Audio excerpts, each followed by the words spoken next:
Hindi lahat ng produkto ay gusto kong i-endorso at ang napili ko ay bagay lamang na pakinabangan ng kamay nila dahil para sa akin, it's all about giving back. Pero ang manok ng bayan, hindi ko matanggihan. Bukod sa sobrang sarap na, sa bawat manok na binibili nyo, ay may nakalaan para sa atletang Pilipino at sa mga kapuspalad nating mga kababayan. Ang manok na rapsa kahit alaws na sauce. Choose to go ang nag-iisang nokma ni Yorme. Hey, Sir Benji, may inireklamo na naman daw po kayo. ang sarap-sarap ng uling roasters ko. Bakit ko konti lang yung stores? Boss Ronald, Patulfo ka ng patulfo. Eh, nasa harap mo na ang solusyon.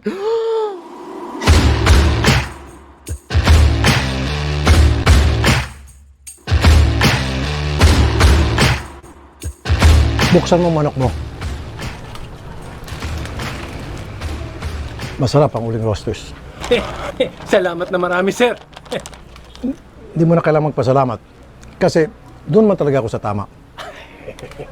Saka alam niyo ba, Idol, ganito yan. Tama na. Hindi tayo cross. Dahil sa buhay, kailangan mo ng kasangga. Uling roasters, sumobra sa sarap. Pasensya na. Have a Snock-sational snack with the new Snock French fries. Gawa sa tunay na Belgian potatoes na fluffy inside but crispy on the outside. Para sa lahat ito, dahil GMO at gluten-free ang Snock French fries. Ang snack na Ox. Available at select Chooks to Go at Uling Roaster stores nationwide.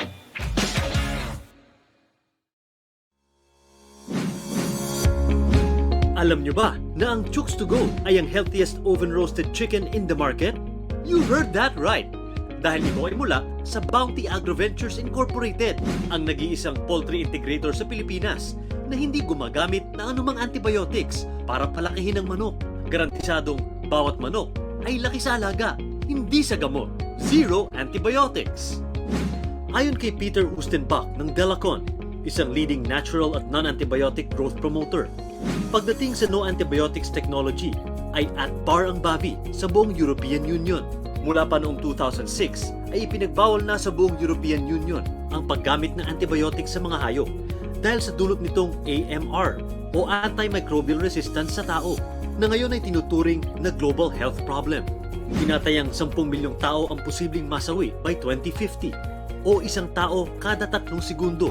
Ngayon, sa pamamagitan ng no antibiotics technology, hatid ng BAVI at ng Chooks to Go ang panibagong bukas na puno ng masarap at ligtas na pagkain para sa ating lahat. Kaya pag manok ang pinag-uusapan, dito na tayo sa Chooks to Go, the healthy chicken. Another first from Bounty Agroventures Incorporated. Chooks to Go, ang nag-iisang manok ng bayan. Miss nyo na ba ang nag-iisang nokma ni Yorme, ang Chooks to Go? Now, there are more ways to order. Chooks to Go, ang nag-iisang manok ng bayan.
The region's foremost experts in veterinary medicine converge in celebration of World Antimicrobial Awareness Week.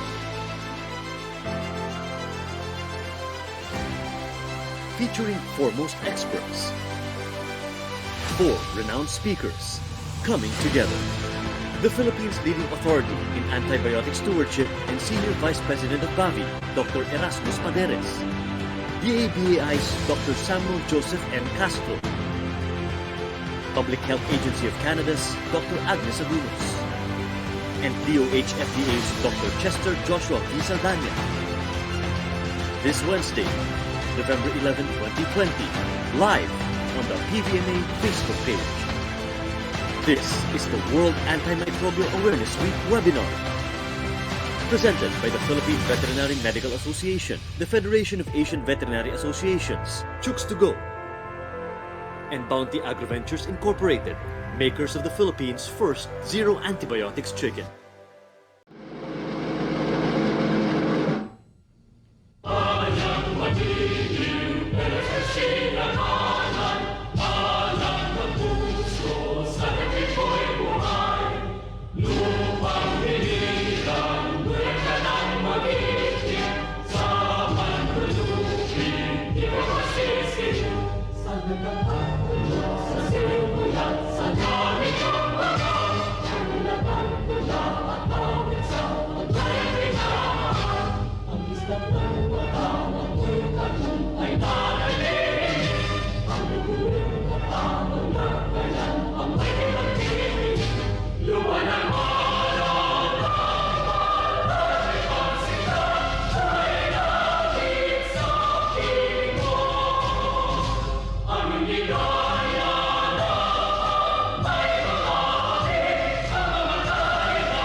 Now let us all welcome Dr. Lina Policarpio, the Treasurer of the Philippine Veterinary Medical Association, for our invocation.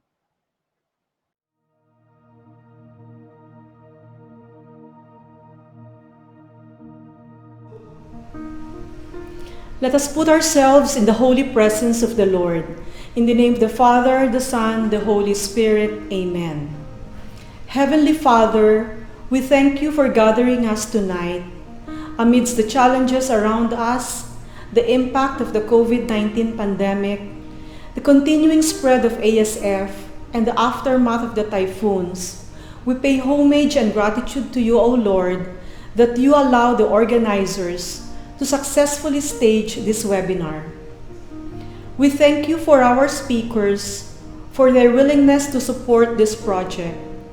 May your loving embrace guide them as they share their expertise and knowledge, and that they may touch the hearts and minds of individuals involved in the prescription, dispensing, and use of antibiotics, that they may inculcate in them the value of its responsible use.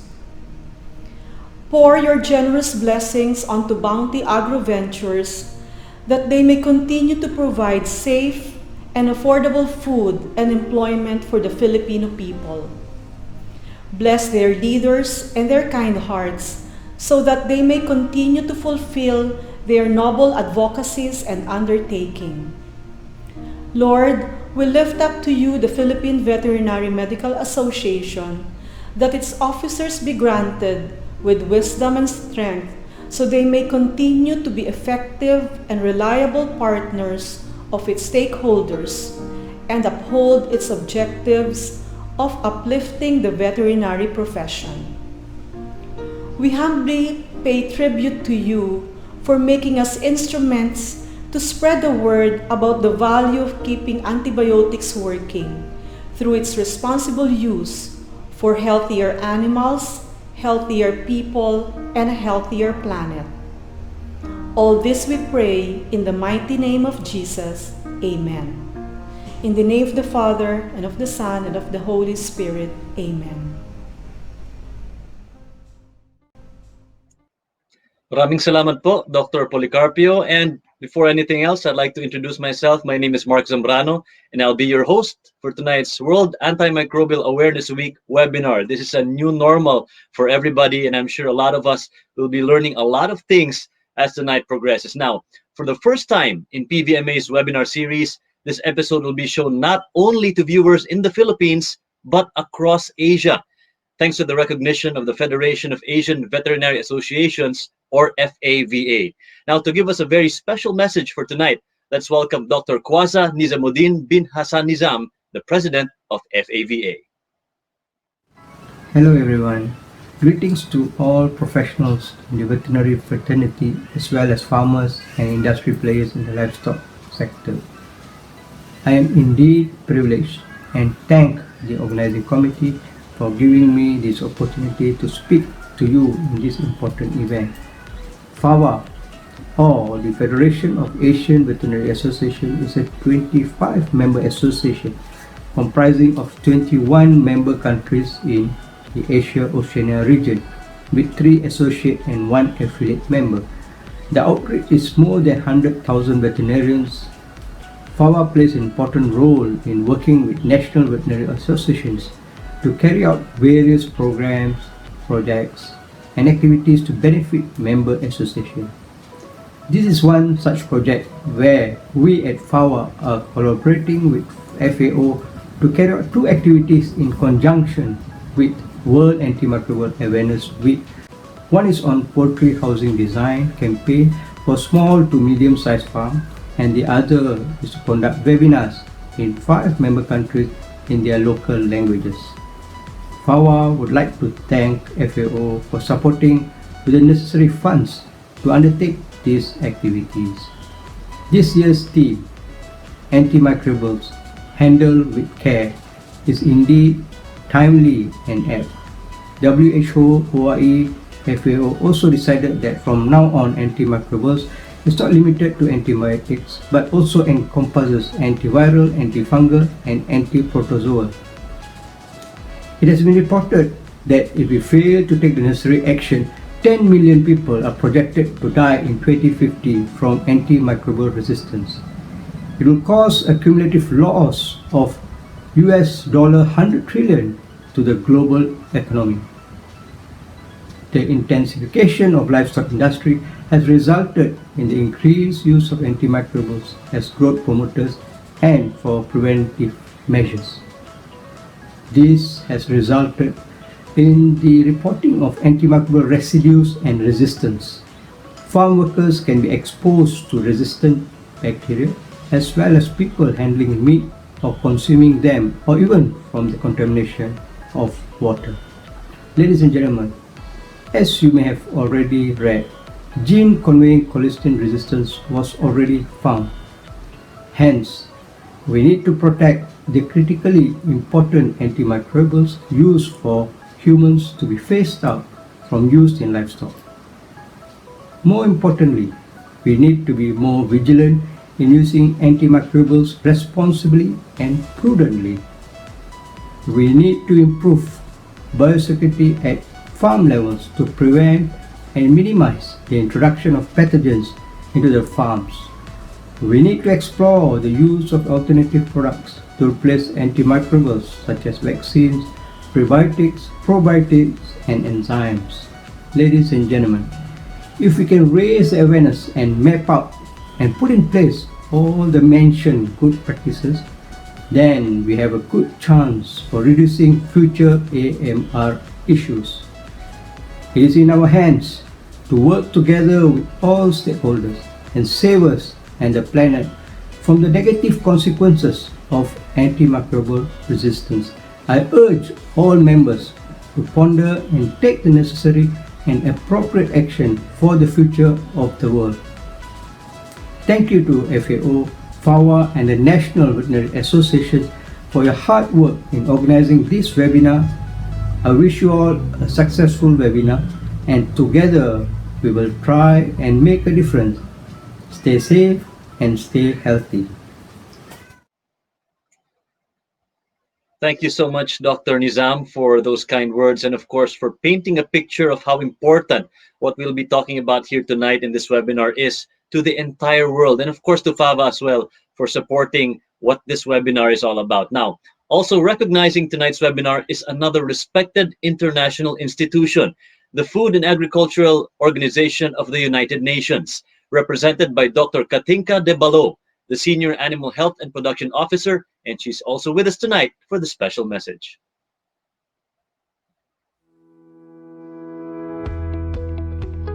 Good evening and a warm welcome on behalf of the Food and Agriculture Organization of the United Nations, and especially the Regional Office for Asia and the Pacific.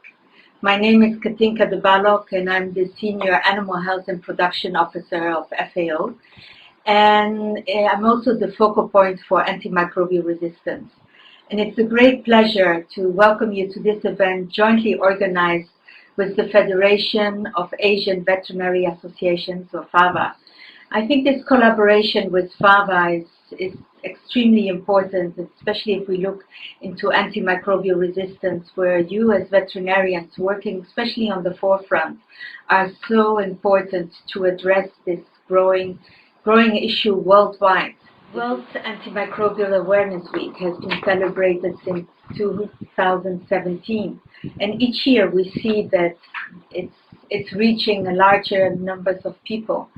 Initially, it was very much focusing on health professionals, human health, veterinary professionals, but gradually we see that also the message is coming to the greater public as well as to farmers, who play a very important role on actually what they use in their animal production.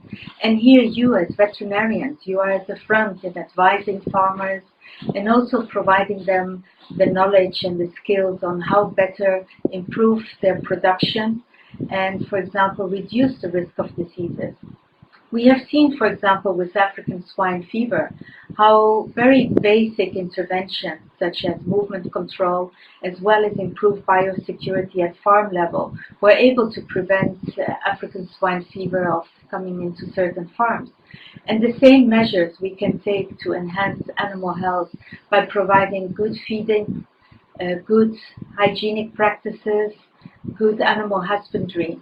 In this sense, we will need less use of antimicrobials and to ensure at the same time animal health. If we see nowadays with COVID-19, we come to realize the importance of overall disease prevention, and that measures such as good hygiene, well, for human social distances, but for animals this would mean biosecurity, are absolutely essential to prevent the introduction and spread of diseases.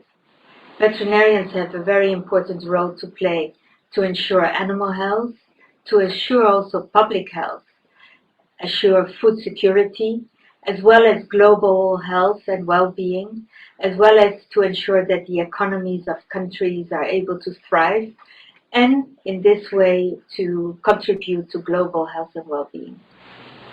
Well, and with these few words, I would like to close this welcoming remarks and want to thank you very much for your attention, and as well to stress the important role that you all have to play in ensuring the reduction of antimicrobial resistance and the health of well-being of our animals and the public at large. Thank you.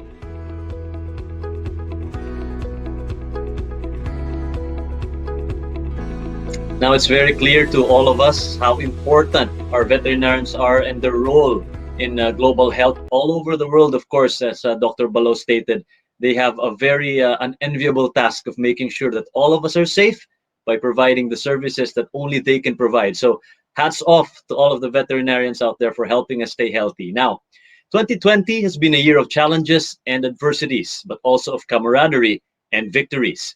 The fact that we are all here gathered tonight proves that slowly but surely we will overcome. COVID-19 put the world on pause, but the reality is life for all of us must go on. Tonight we join the world in celebrating the World Antimicrobial Awareness Week with this timely webinar, Animal Health and Microbial Stewardship in the Time of COVID-19. Now, to inspire us more on this note, let us hear from the President of the Philippine Veterinary Medical Association, Dr. Corazon P. Occidental, for tonight's opening message.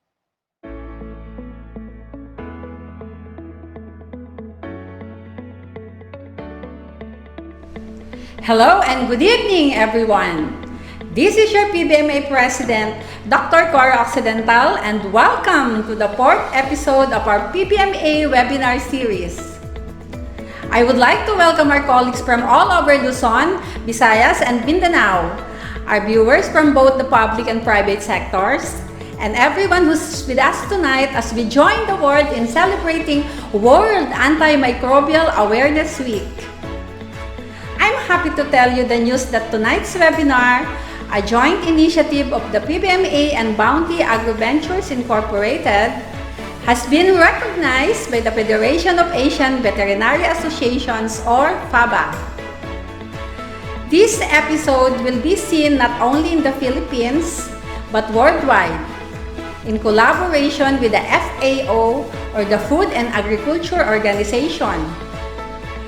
We will have a chance to showcase our expertise and experience to the 24 member countries of PABA, from as far as Afghanistan in the Middle East to Australia and New Zealand in the Pacific. To our honorable counterparts in FABA, its officers and representatives from 24 member countries, I warmly welcome you to tonight's show. Ensuring food safety is a collective duty of medical doctors, veterinarians, government agencies like the Department of Health, Food and Drug Administration, Department of Agriculture, Bureau of Animal Industry, and private and public institutions. By collaborating with each other, the task of feeding the nation becomes easier and more efficient as we all look to uplift the world from hunger. Food security and safety alongside pharmaceutical stewardship are amongst FABA's top priorities in their strategic planning in the next half-decade. The PVMA is more than happy to be of support every step of the way.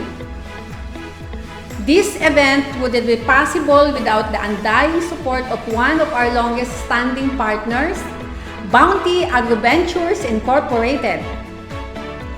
By partnering with us in the PVMA, achieving our goal in becoming a catalyst in strengthening the food safety regulatory system in our country is more achievable than ever. Through this mantra, over the years, Bounty AgroVentures has been pioneering the practice of laki sa alaga, hindi sa gamot in chicken production for a long time already. In hosting this webinar, we have these targets in mind: to create public awareness on antimicrobial resistance, or AMR,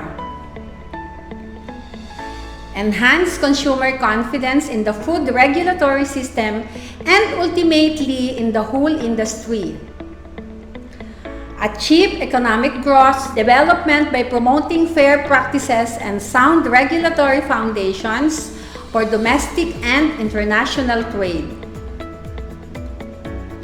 I would also want to reiterate the PVMA's support to Republic Act 10611, or the Food Safety Act of 2013, an act to strengthen regulatory system in the country to protect consumer health and facilitate market access of local foods and food products. Lastly, I also invite everyone out there to join FABA's competition on housing design of small-scale poultry farming in Asia, with the theme Biosecurity towards infection prevention and improved livelihoods. We have posted details and guidelines about this in our PVMA Facebook page.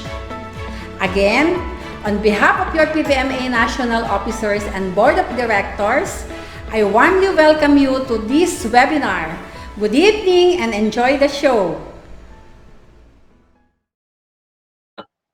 All of the supporters of this webinar, of course, from all over the world, from FAVA, and as Dr. Occidental mentioned, we are being seen and we are being watched by so many countries from all over the world, which stresses the importance of what we're trying to uphold here, the message that we're trying to get across when it comes to antimicrobial awareness. Of course, it's very important right now for the global health of everybody. Now, without further ado, And to start this exciting webinar, let's introduce our first of 4 speakers. Yes, we have 4 speakers for tonight. Discussing the topic, BAVI's antibiotic stewardship's journey with us tonight is the Senior Vice President for Animal Health and Feed Mill Operations of Bounty AgroVentures Incorporated. He brings his experience and expertise to the table from his almost 2 decades of service for BAVI. A product of the Gregorio Araneta University Foundation, he finished in the top 10 in the Veterinary Board examination. In 2007, he was awarded by the Philippine Veterinary Medical Association as the most outstanding farm veterinarian. Moreover, he also co-authored the White Book on Gumboro disease, circulated all over the world in 2006. Certainly among the elite authorities in the field of animal health here in the country. It is my honor to introduce to you Dr. Erasmus J. Paderes.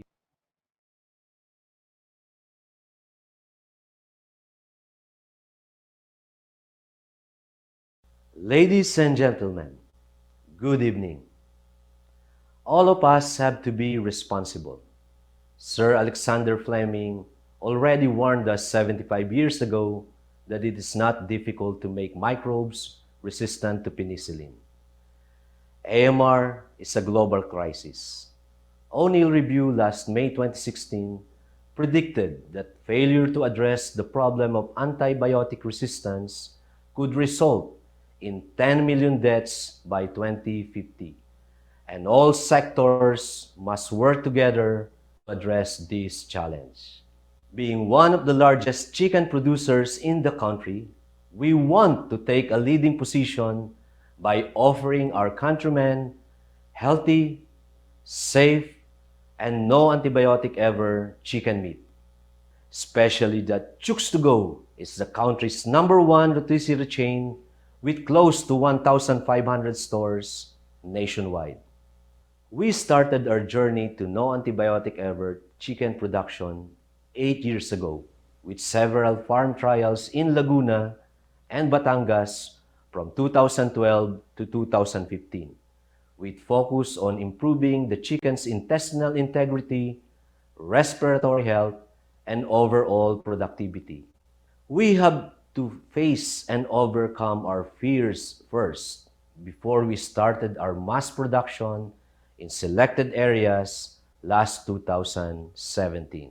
Our journey to NAE is challenging and difficult, especially from the start. You have to have the right organizational setup. For checks and balance, feed milling operation, and farm operation are under different leadership with different cultures, values, and KPIs. Since the start, these 2 groups were constantly at war, especially nutritionists and veterinarians. Last 2014, our president, Mr. Ronald Mascareñas, gave his full trust and confidence for me to handle both groups. It was a big challenge for me because I know that it is easier to manage chicken than people because you do not need to lead and motivate them. I need to win the trust and confidence of the feed mill operation after years of conflict. I aligned the mission, vision, and KPIs of the new team and tied them to a common goal. We eliminated duplications or use of products with the same mode of action in the feeds and drinking water. We invest in people. I need to know my people well and to show that I care. Team building, disc profiling, and knowing their strengths and team roles increase the team's trust and confidence. They are encouraged to attend seminars, trainings, and conferences to further enrich their soft and hard skills as we envision the future by imagining and ennobling possibilities. As a team, we are one, but we are not the same. The essence of synergy is to the value of differences. Its members have different points of view and expertise, but under one leadership, we are united and complement each other. This unique organizational setup is the first key for successful antibiotic-free production. As one team, we are more transparent to upcoming concerns, more agile in tackling issues and implementing actions. Ban in the use of AGP started in Sweden last 1986. After 31 years, Bounty Agro Ventures Incorporated started to remove AGPs and completely go away with it by May 2018. We do not have to wait for legislations to do what is right. Please take note that in the Philippines, we have only few banned AGPs. It was only in 2015 that the Philippine government created an interagency committee for the formulation and implementation of a national plan to combat AMR. As veterinarians, we should be responsible to take actions in this fight. From 2017 to July 2020, we have two types of production. Our NAE chicken are fed with all vegetarian feeds. While animal byproducts are cheap source of protein, its quality is variable, affecting feed quality. It also contains varying levels of biogenic amines and glycyrrhizin that can cause lesions in the bird's gastrointestinal tract. Further, these materials also tends to be high in bacteria and can get rancid at certain point. Moreover, we found out that this material is normally contaminated with antibiotics.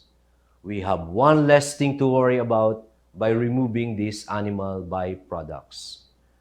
We also adopted BPC's 3 R's of antibiotic stewardship: to replace, to reduce, and to refine. NAE production starts with the best quality day-old chicks. This is why coordination and cooperation with the breeder and hatchery departments are very important.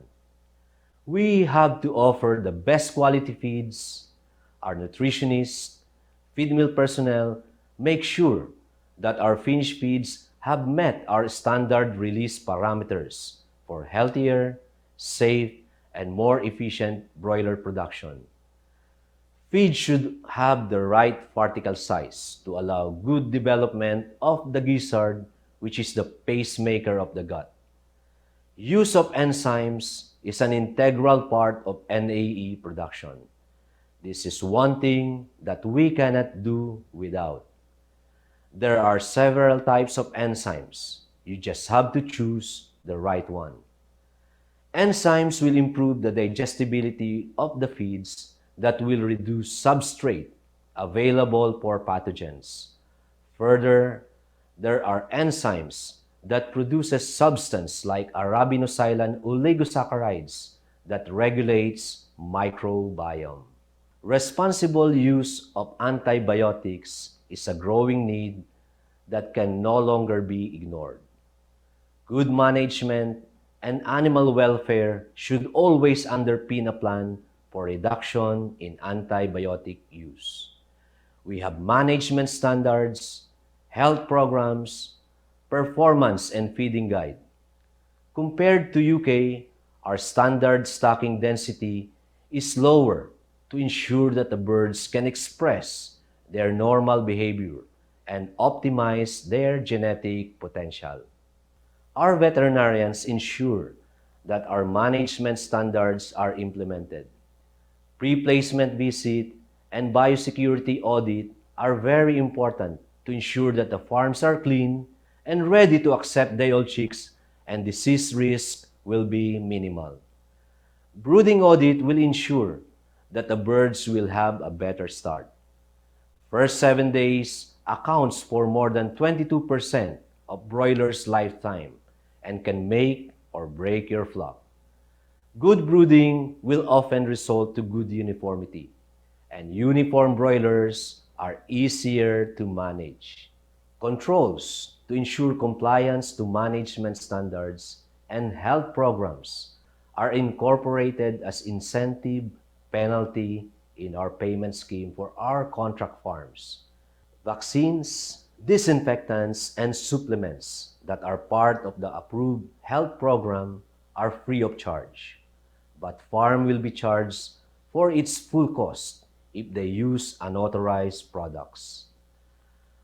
Antibiotics will only be dispensed with the prescription of BAVI licensed veterinarians and epidemiologists. Monitoring of flock health is very important. This slide will show that complete removal of AGP and increasing NAE production did not affect the intestinal integrity score.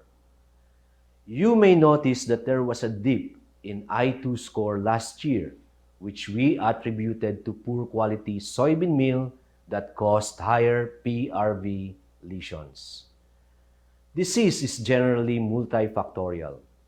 Therefore, intervention should be focused on different aspects of poultry production. Examples are nutrition, chick quality, disease monitoring and vaccination, housing, and climate. It is very important to identify predisposing and aggravating factors and address it immediately. Our NAE farms have better FCR mainly due to better farm management. This gave us the confidence to remove the use of antibiotics as prophylaxis in all our farms nationwide.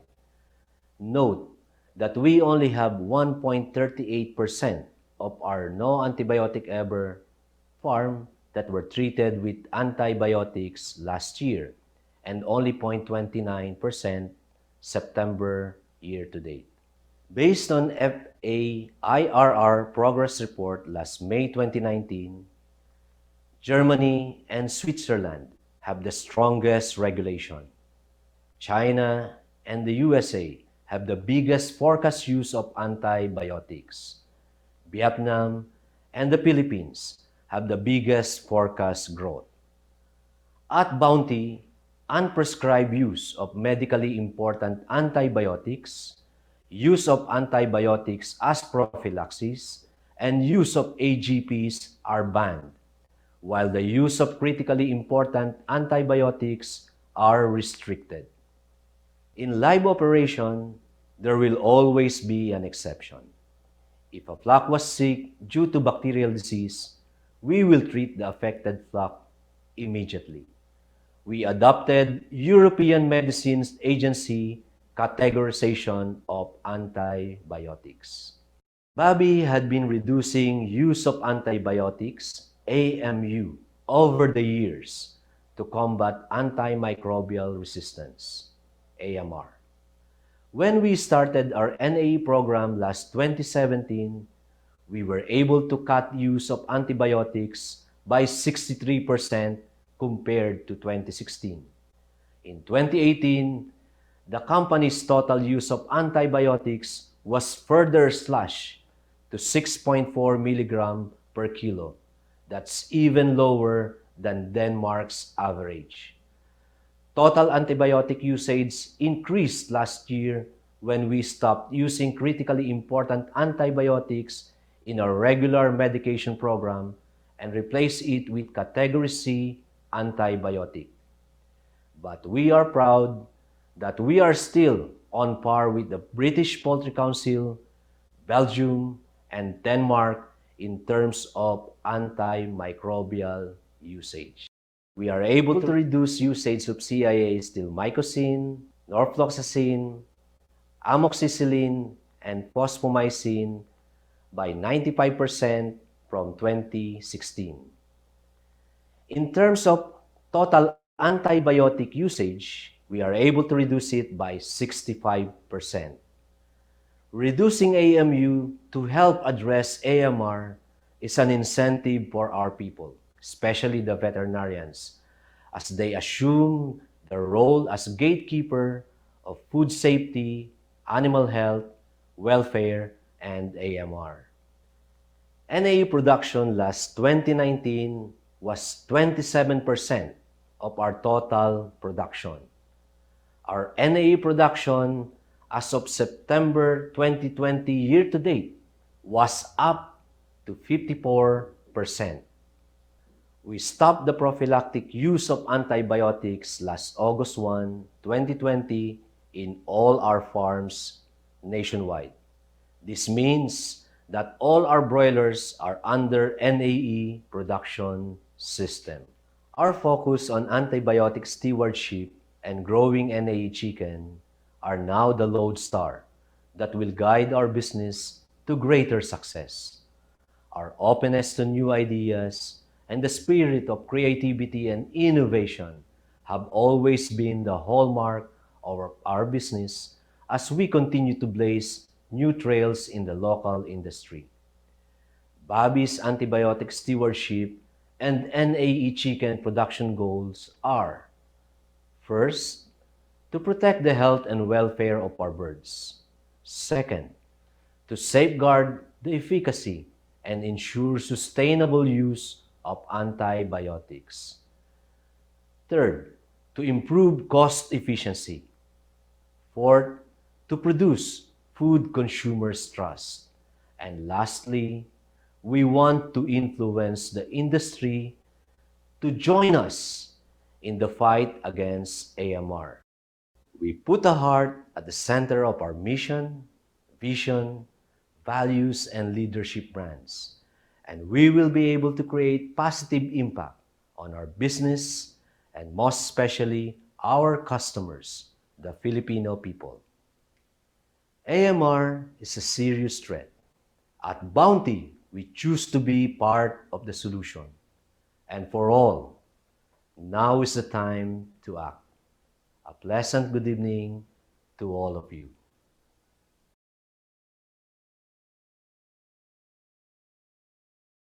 Thank you so much, Paderes. I'm sure we're all enlightened from your talk. We learned a lot, and because we learned a lot, I'm sure we also have a lot of questions. But hold on, because we're going to have a proper venue for that a little later on towards the end of our webinar. We're going to have an open forum to give all of us a chance to ask questions to all our 4 speakers. So hold on to those questions, okay? We'll have a lot of time to ask that. But before we proceed to the next speaker, our friends from Bounty AgroVentures Incorporated are feeling generous tonight in the middle of a raging storm. That's how amazing this night will be for all of us. We'll be giving away a lot of exciting prizes. So not only will you learn, but you'll also get a chance to win a lot of prizes tonight. But make sure that you've registered by the link on the description to get the chance to win Chooks to Go vouchers. So this raffle is supervised by representatives from BAVI and the PVMA. Of course, they will be getting the addresses of all the winners that we'll be announcing for tonight. This is only the first of a series of raffles for everybody tonight. Okay, so are you ready to hear who won? Okay, for our first round of the raffle, the first winner will be Maria Vendra B. Dongel. Congratulations. Second is Hannah Poliran. Third is Marlin Labay Reyes. Fourth is Dennis Rocamora. Fifth winner is Mau Fernandez. Sixth is Shara May Zabella. Seventh is Leia A. Ingalia. Eighth is Benlin Nugit. I'm sorry if I'm murdering your names. I hope I'm pronouncing it right. Number 9 is Abdel Irzad Nani. And last but not the least, for our 10th and final winner for this first round of raffles, Celeste Leiden Gruezo. So congratulations to all our winners. Stay tuned as we will have another batch of winners later on in the show. A lot of reasons for you to stick around here in our World Antimicrobial Awareness Week webinar. All right, congratulations to our winners. Now at this time, let's move on to our second topic of the night. Our next speaker is a renowned doctor who has carved her illustrious career abroad. She is an outstanding veterinary epidemiologist for the Center of Foodborne, Environmental, and Zoonotic Infectious Diseases under the Public Health Agency of Canada. She also has positions in the Food and Agricultural Organization of the United Nations, Ontario Ministry of Agriculture and Food and Rural Affairs, and Maple Leaf Foods Incorporated in the past. She's a graduate of the University of the Philippines and University of Guelph.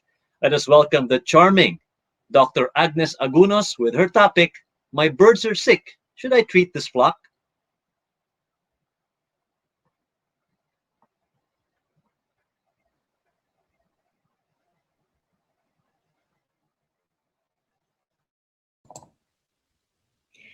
Good morning, colleagues.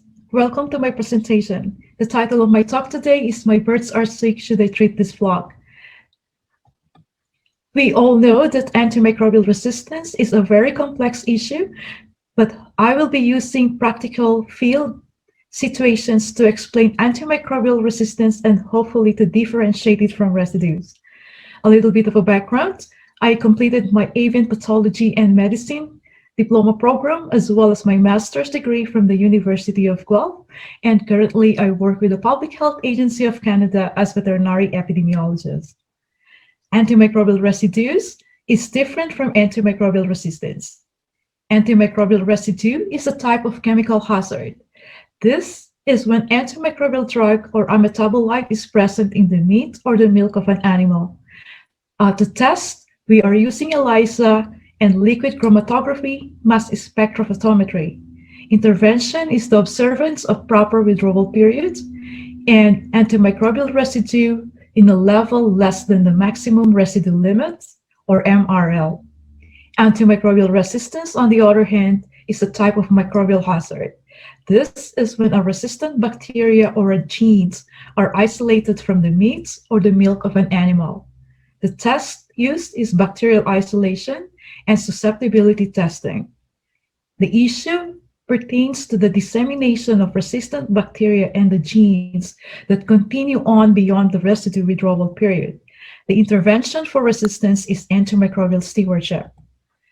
To differentiate further the antimicrobial resistance from residue, when a flock is medicated with an antibiotic via the feed or the water or injection, we need 7 up to 35 days or more before the antimicrobial residue would disappear or in a level that is safe for human consumption in the meat.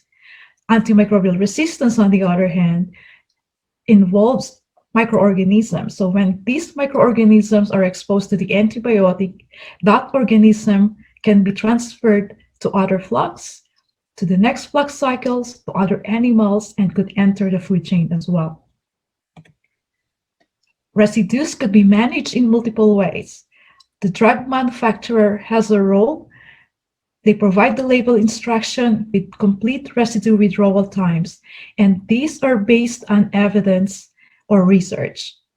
Veterinarians need to have valid veterinarian client-patient relationship, meaning that the vet should know the flock as well as the client, and provide instructions to the farmers or producer on proper dosing and use of antimicrobials. The farmer also needed to implement proper antimicrobial use and observance of withdrawal period prior to slaughter.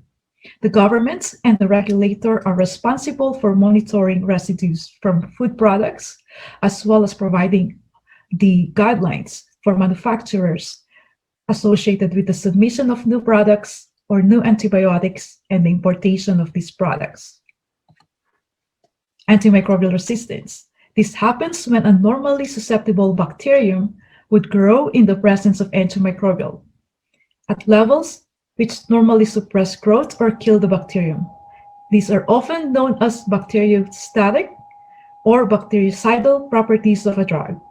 A minimum inhibitory concentration is the lowest concentration of antimicrobial at which the bacteria is inhibited from growing. A break point would differentiate the bacteria that are susceptible from those that are resistant or intermediate.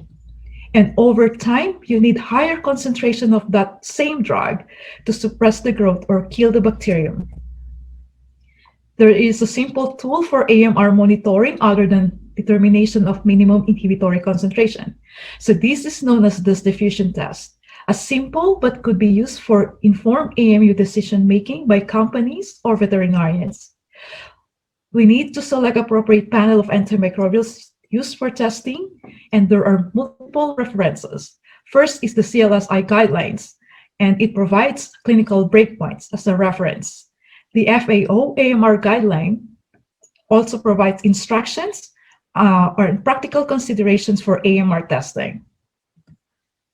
The off-label or extra-label drug use can lead to both residues and resistance. That's why it is important to manage off-label uses. First, when an antibiotic is used in wrong species or there's no veterinary drug approval for that species. For example, drug A, labeled for use in cattle when used in chicken, is considered off-label use. Wrong route of administration. Drug level B, labeled for subcutaneous injection but applied in ovo, is also an off-label use.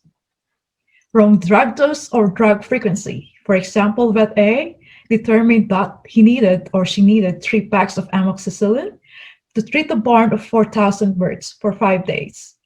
So there's a calculation he or she used to estimate the use. However, Vet B used the same amount of antimicrobial for treating 2 barns, more birds, for 20 days. So that constitutes an off-label use. Another example, when an antibiotic is used for a disease that is not listed on the label, for example, that is approved only for enteric diseases, but that is being used for respiratory systemic diseases, that is an off-label use because that antimicrobial may not be effective and it's not targeting the right pathogen or system. Another example is when an antibiotic that are used in humans, and usually these are high priority critically important antimicrobials, same as the drugs that are listed here, when used in animals, that constitute off-label use as well. Moving on to the practical aspects of our presentation. Should you treat this flock? Is this the way we select antimicrobials nowadays? Because basically no antibiotic is working in treating the field cases that we encounter from day to day. Each disease condition is different and there are many considerations nowadays. We have public health, food safety, and clinical considerations. During brooding, we often diagnose yolk sac infection and septicemia. At the growing stages, we see vertebral canal osteomyelitis, or VCO, necrotic enteritis, and coccidiosis. Finishing stages, we see a lot of respiratory diseases and lameness. We are concerned about antimicrobial use during the finishing stages because this is the phase that is closest to the consumer. First case, during the first 7 days, chicks are sent to the laboratory with based events and dehydration. Mortality in the field is less than 1%. So these are the typical lesions you would see: pericarditis, perihepatitis, and a little bit of air saculitis, chronic infection. And you see this engorged, inflamed yolk sac. So this is a very common case. Every poultry veterinarian has seen this case over and over again. And it is diagnosed in poultry across the world. In Canada, 11% of antimicrobial use in poultry were for the treatment and prevention of APAC, or avian pathogenic E. coli. The proportion of use in the Philippines or in other parts of the world might be much higher than 11%. Should you treat this flock, and what are your options? The old way is preventive AMU. XNL or Ceftiofur was used in the past for treating yolk sac infection or preventing yolk sac infection and applied in ovo or subcutaneously. Now, stewardship is encouraged and reduction and refinement of AMU program is applied. So the preventive AMU is no longer allowed in the chicken sector of the industry here in Canada, and the review of best practices that will include aggressive culling or removal of birds with obvious signs of infection, brooding management, and troubleshooting hatchery and breeder flock issues are the recommended approach in reducing the need for antimicrobial use for yolk sac infection. Because if you decide to treat yolk sac infection, what are the confounding factors that might impact the success of the therapy? First is the clinical considerations, because this infection involve a rapid inflammatory process, and in birds, this is very fast compared to mammalian species. Infected birds would die in a short period And some of the drugs can penetrate the inflammatory sites as well, so they're ineffective in treating this condition. The AMR profile of the pathogen will also determine the success of the antimicrobial use therapy. The vertical transmission of antimicrobial resistant organism could impact the outcome of the medication, particularly when the breeder flocks were exposed to the same drugs. And there are pathogens that are transmitted from broiler breeders to their progenies. There are multiple aspects of production, flaws that can be improved: the feed, light, water, air, biosecurity, and sanitation. And there are multiple gadgets that emerge in the market to be used for monitoring these aspects of production.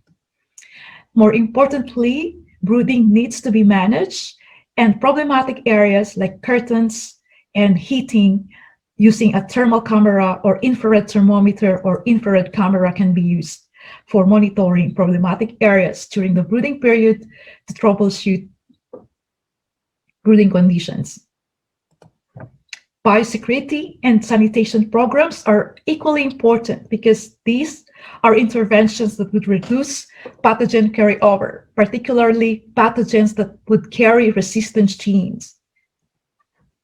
The training of veterinarians and field workers in other countries, there are farmer field schools that are being implemented, and these are training of back to basics and monitoring of feed, light, water, air, biosecurity, and sanitation.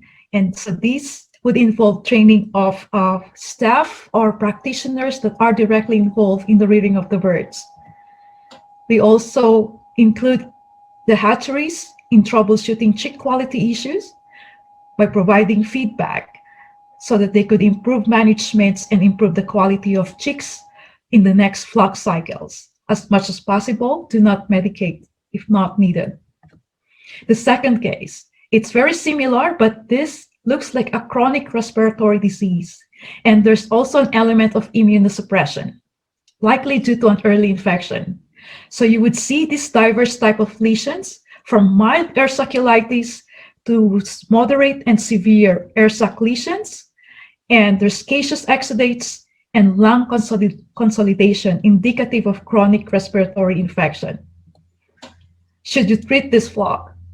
There are multiple pathogens involved, the Mycoplasma and E. coli, and there might be other pathogens as well. However, there's very few antimicrobials that can be used, and in some cases, pathogens are already resistant to these antimicrobials, the tetracyclines, as well as the aminoglycosides. And in some countries, like in North America and Europe, enrofloxacin use or fluoroquinolones are no longer allowed for use. Should you treat this flock? Here in the Philippines, of course, there are also multiple considerations. Number one, this flock will be slaughtered in 5 days or less. You are concerned about residues being found in the meats. And you have also used several antibiotics before, and nothing is working at all. And the consumers are also worried about AMR and residues. Before you even start medicating the birds, in a population of bacteria, there might be bacteria that carry genes for resistance to antibiotic A. But some may carry some carry the gene for resistance to antibiotic A and B because they are clustered in a plasmid. When we expose the birds to antibiotic A, then the bacteria with resistance genes will have a survival advantage. Bacteria in population will rise, so you see the red smiley face, and these will include both bacteria, those that have resistance to antibiotic A and antibiotic A and B.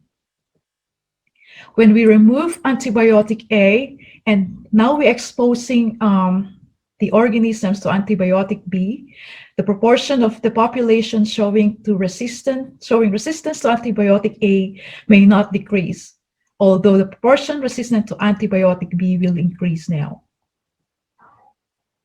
Then you expose them to another antimicrobial.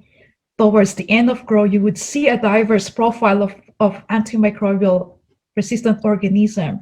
And these might impact the public health because that might enter the food food chain. Now, during mid-grow, the flock experienced high mortality and the disease is acute in nature. What is your diagnosis? Probably this is not very frequent in the Philippines. However, this disease might lead to severe mortality as well as production losses.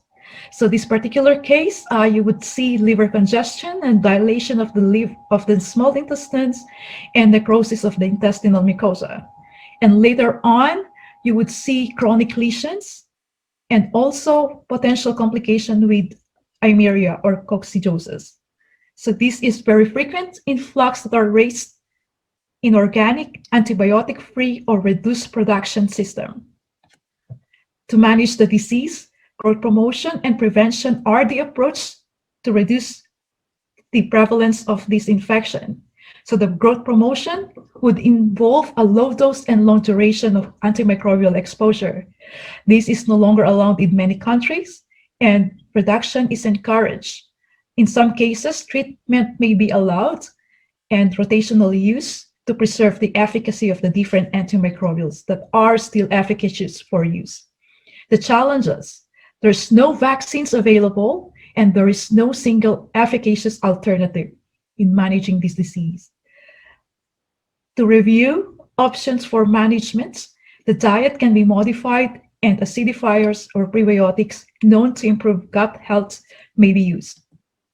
In the Philippines, this is the profile of antimicrobials that are sold and distributed for use in food animals. There's a lot of bacitracins, the peptides, flavophospholipids, orthostomycins, or streptogramins that are sold and distributed in swine and in chickens. It is important to note here that there are also some fluoroquinolone, cephalosporin use, and polymyxins. These are not used for necrotic enteritis, but the use of these antimicrobials are closely monitored because these are highly important antimicrobials in human medicine. For coccidiosis, the use of coccidiostats remain an effective option for managing the disease.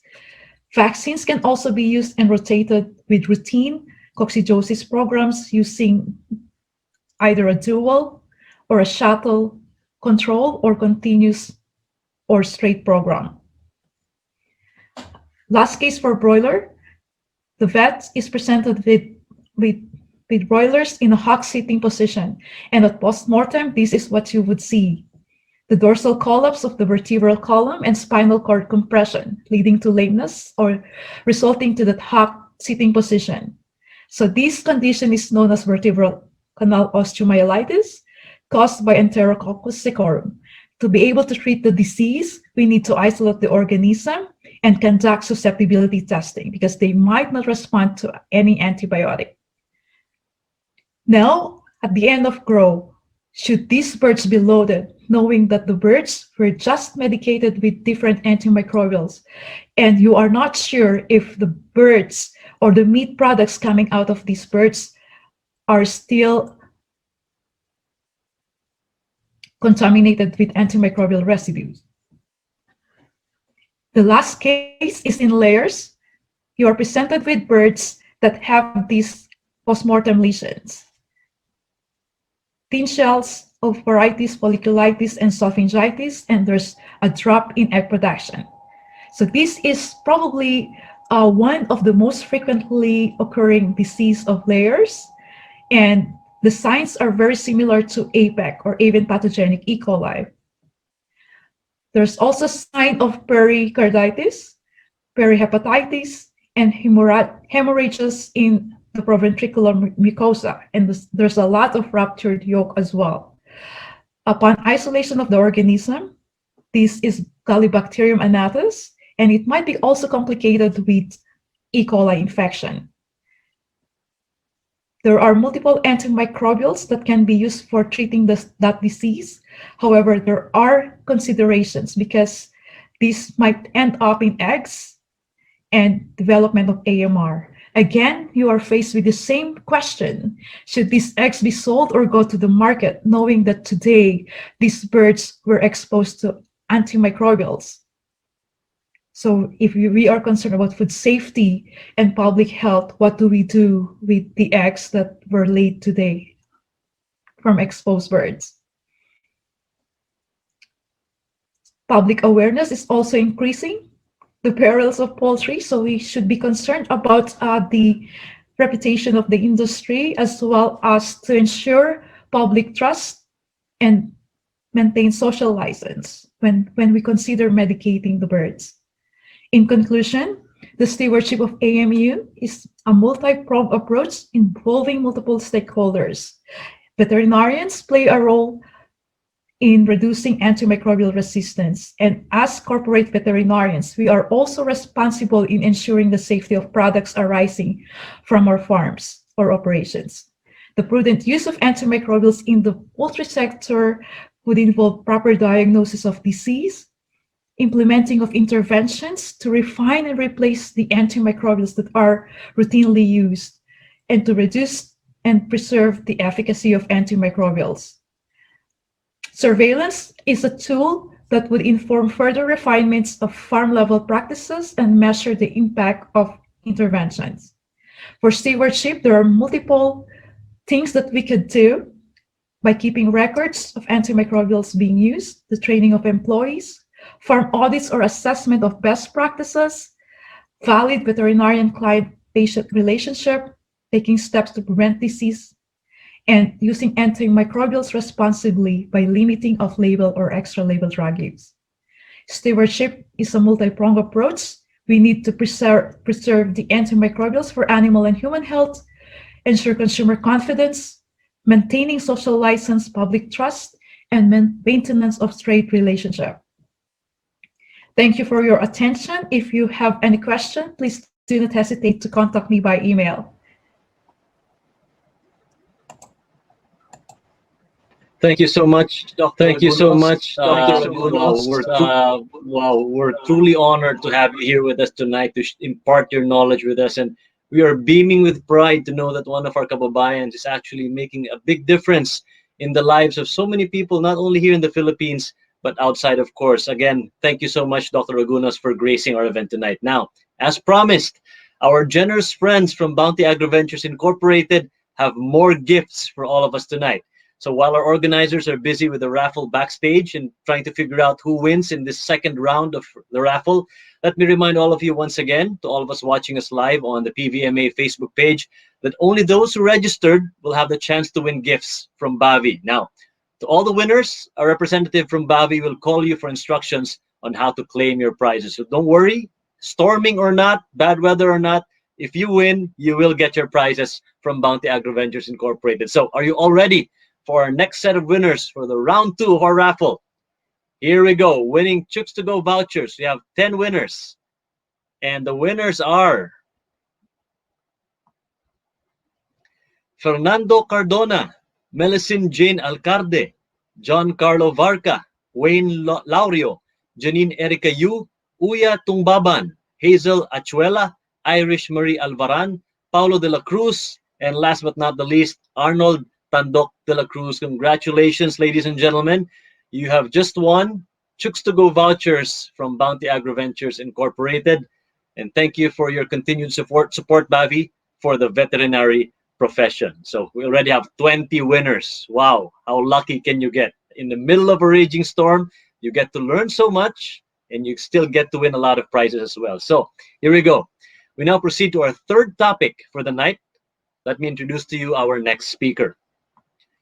Another product of the University of the Philippines, our third speaker continued his postgraduate education abroad, earning his Masters of Veterinary Public Health in a joint master program from Chiang Mai University in Thailand and Freie Universität Berlin in Germany.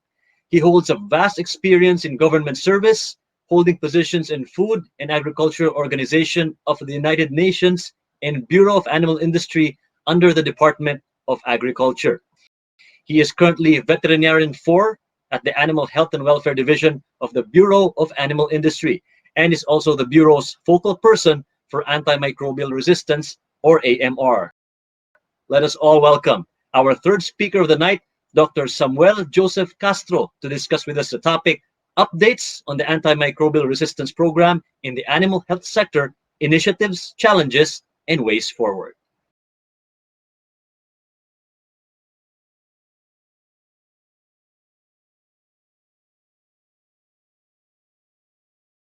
Good evening. I'm Dr. Sam Castro of the Bureau for Animal Industry, and I'd like to present the updates on the antimicrobial resistance program in the animal health sector here in the Philippines, the different initiatives, the various problems that we have encountered, and the ways forward. Let me begin by showing you this slide, which will give us a little context of how serious a problem AMR is. By the year 2050, which is roughly 30 years from now, there will be an additional 1 billion people in the planet. That means there will be an increased demand for food.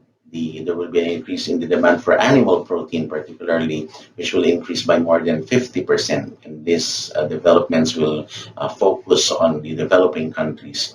Then, with globalization, there will be unprecedented movement of people and commodities around the globe, which will make it easier for transboundary animal diseases to reach different countries in a shorter period of time.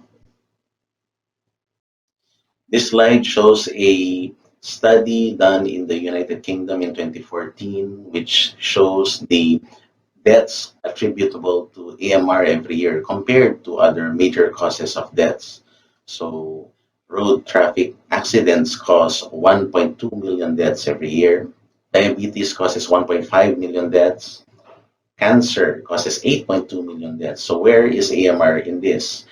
Currently, with this study, it is shown that 700,000 deaths can be attributed to AMR. However, by the year 2050, this could very well shoot up to 10 million deaths every year.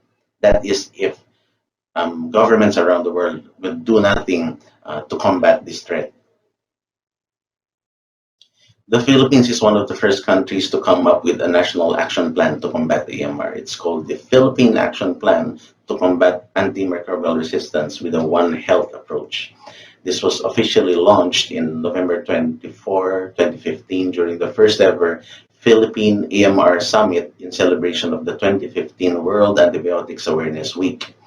This plan focuses on the One Health strategy. Why One Health? Because the causation of AMR is interrelated. It therefore requires a collaborative, multidisciplinary approach. So this has to adapt to our local situation, and it has to adapt the global strategies that are in place.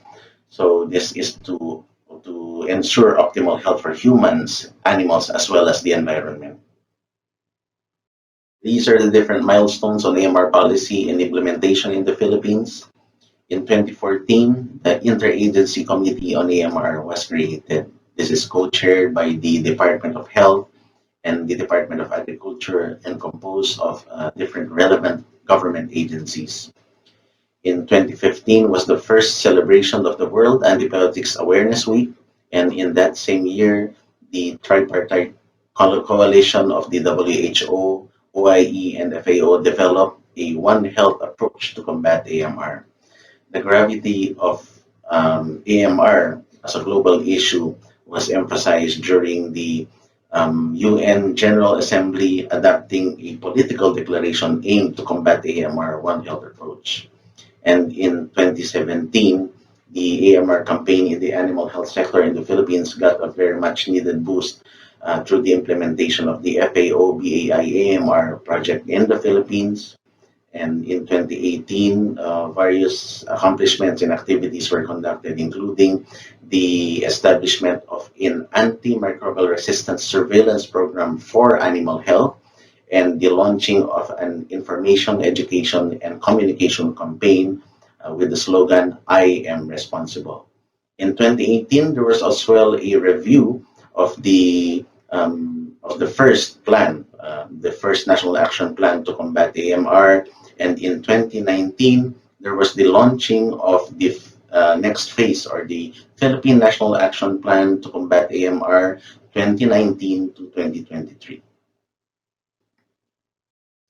The Philippine National Action Plan to combat AMR 2019 to 2023 is built on the best practices of the implementation of the 2015 to 2018 plan. and these are the different key strategies. Key strategy 1 is to commit to the Philippine Action Plan through multi-sectoral engagement and accountability. The second key strategy focuses on strengthening of surveillance capacity both in the health sector as well as the animal health sector, while key strategy 3 is to ensure uninterrupted access to safe and quality assured antimicrobials. Key strategy 4 focuses on regulation and promotion of rational use of antimicrobials, while key strategy 5 is to reduce incidence of infection through sanitation, hygiene, and infection prevention and control across all settings. Key strategy 6 focuses on research, so it is to promote innovation and research on AMR. And lastly, key strategy 7 is to improve awareness and understanding of antimicrobial resistance through effective communication and education. This next slide pretty much sums up the challenges that we have encountered and how difficult it has been for us to continue the work that is being done for AMR. So with the twin blows of COVID-19 as well as the continuing ASF situation in the Philippines, and the year 2020 continues to surprise us with the different challenges that have been coming up through the months, and pretty much everyone is feeling this way. So it has been very, very challenging. However, the message here is that work does not stop. It should not stop, and we have to adapt to the current situation. With the limitations of the current situation, we have had to adapt in the implementation of the Philippine National Action Plan per key strategy. Key strategy 2 is to strengthen surveillance capacity. And this is the Antimicrobial Resistance Surveillance Plan for Animal Health, which was created with the help of the FAO in 2018. This plan is composed of 3 components. The first one is AMR surveillance in bacteria from healthy food animals. The lead agency here is the National Meat Inspection Service. The second component is AMR surveillance in pathogens from diseased animals. The lead agencies here are the Bureau of Animal Industry, the National Dairy Authority, and the Philippine Carabao Center. And the third component is AMR surveillance in bacteria from aquatic animals. The lead agency here is the Bureau of Fisheries and Aquatic Resources. The FAO will be again assisting us in the conduct of an implementation review of the ARS-PAH 2018 to 2020.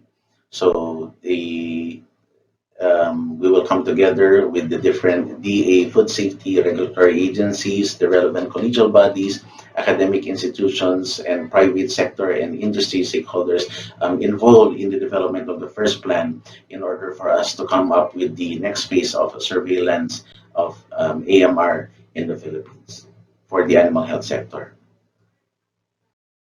The current efforts being done for AMR surveillance in the 3 components of the ARSP for animal health are instrumental to support the development of regional surveillance guidelines. So the FAO has embarked in facilitating development of a series of regionally harmonized guidelines relevant to this sector.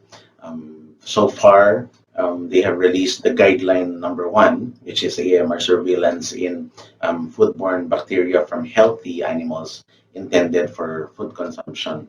Actually, the Philippines is one of the few countries doing AMR surveillance in clinically and subclinical disease livestock and poultry. So the best practices that we come up with in the implementation of component 2 will be helpful in the development of regional surveillance guidelines for this component.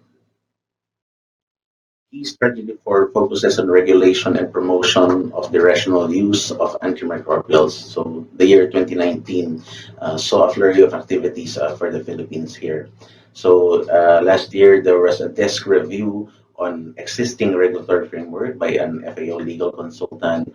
There was also active participation of the DA food safety regulatory agencies in the OIE workshop for mapping of antimicrobial use in animals. Then there was the joint OIE FAO Veterinary Legislation Support Program mission conducted in the Philippines in July 2019. And work continues until this year, as we have been actively participating in capability building activities of on AMR surveillance and data management. So in July 2020, there was a regional meeting on AMR data management in food and agriculture, and in October 2020, there was the first meeting of the technical working group for AMR data management in Asia.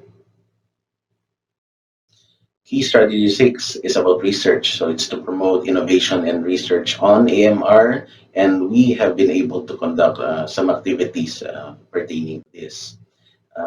One activity is that we have to adapt to an online platform due to the current situation. Is this an online lecture series on AMR proposal writing and research collaboration?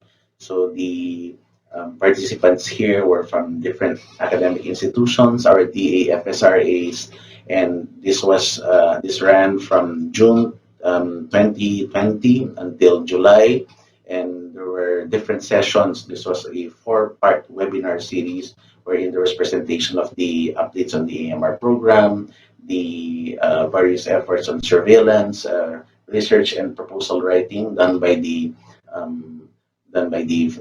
Philippine Society of Animal Science. Then there was also the last day was an opportunity to look into research funding options here in the Philippines. Key strategy 7 is on awareness and advocacy on AMR. So it is to improve awareness and understanding of antimicrobial resistance through effective communication and education. In 2018, we launched an information campaign on AMR for the animal health sector with the slogan, "I am responsible."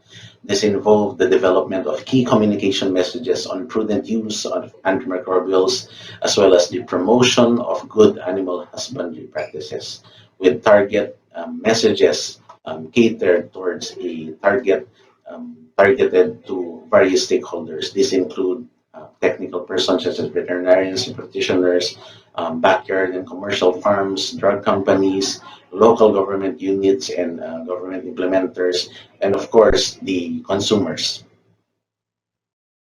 I'm showing here different IEC materials stating that overuse and misuse of antibiotics may lead to AMR, and advocating diagnosis and prescription first prior to the use of antimicrobials. And the one on the right, you can see here that it states that AMR is a shared responsibility. This shows the different stakeholders owning the responsibility and that everyone has a role in preventing the spread of antimicrobial resistance. The I Am Responsible campaign, of course, recognizes the need for the translation of the different flyers and the different IEC materials into the local languages that we have. The one on the left is in Tagalog. It says, "I am responsible. Kapag ang alagay may sakit, hindi dapat automatic na antibiotic, konsulta at reseta ang mauna." So we are now seeking the assistance of our colleagues in the DA regional field offices to help us translate the different IEC materials into different dialects and local languages, including Ilocano, Bisaya, Hiligaynon, and Waray, and other languages. The purpose of doing such is to us to have the farthest reach possible. The I Am Responsible campaign, of course, has an online presence. We do have a Facebook page. Please do visit the I Am Responsible page and like and share to all our stakeholders. And this is where you can get various updates on the campaign online. One of the major awareness activities that we conduct every year is the annual World Antibiotics Awareness Week celebration. We have been celebrating this since 2015, and we have been celebrating jointly with our colleagues from the health sector. So these are photos from the World Antibiotics Awareness Week in 2018 and in 2019. Part of our celebrations last year of World Antibiotics Awareness Week was the conduct of a regional student fora in the different veterinary universities. In this activity, we went to the different universities, the veterinary universities, to be able to promote advocacy and awareness on AMR among our future veterinarians. And this year, we have had to adapt, of course, to an online platform. And this is the schedule of the different student fora that we will be conducting for the year 2020. The advantage, perhaps, of this is that we with an online platform we are able to reach more students and more universities that could be involved in the campaign against AMR. Another activity for AMR awareness is another online AMR lecture series. This time it is a DA-DOH dialogue on the impacts of COVID-19 and African swine fever on AMR, which was conducted in September 2020. Present in this activity were our colleagues from the DOH, the different DA food safety regulatory agencies, our regional AMR coordinators, and other stakeholders as well. The FAO continues to support the AMR campaign in the animal health sector through the FAO BAI AMR project, which has been very, very helpful in the conduct of AMR related activities. And this project will run up to March 2021.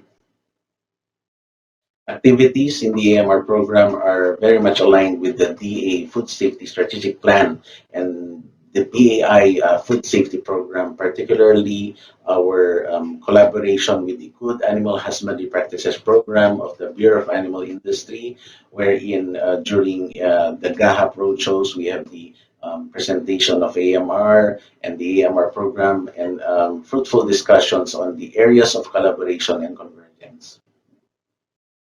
The ICAMR is leading the celebration of Philippine Antimicrobial Awareness Week 2020. This will start on November 13 with an AMR surveillance forum, and on November 18 there will be a World Antibiotics Awareness Week 2020 virtual media forum. Part of the celebrations also is a series, a national AMR One Health Summit webinar series. Part 1 will be on November 18 with the focus on AMR awareness and advocacy. Part 2 will be on November 20, which is on infection prevention and control and optimizing the use of antimicrobials. And this will culminate in November 23 with Part 3 on research, development, and innovation. For ongoing and upcoming activities or initiatives that are on the horizon, we have an ongoing CAP survey or Knowledge, Attitudes, and Practices survey in the Philippines. This is a collaboration with the FAO, BAI, and 3 veterinary universities in the Philippines. There is also in the horizon the development of the National Veterinary Drug Residue Framework, as well as the updating of the National Veterinary Formulary. Let me end this presentation by thanking the Philippine Veterinary Medical Association and the organizers of this forum. AMR is here and now, and only together can we put up a united front to strengthen the food systems of this country and in turn secure the livelihoods of our countrymen. Maraming salamat po.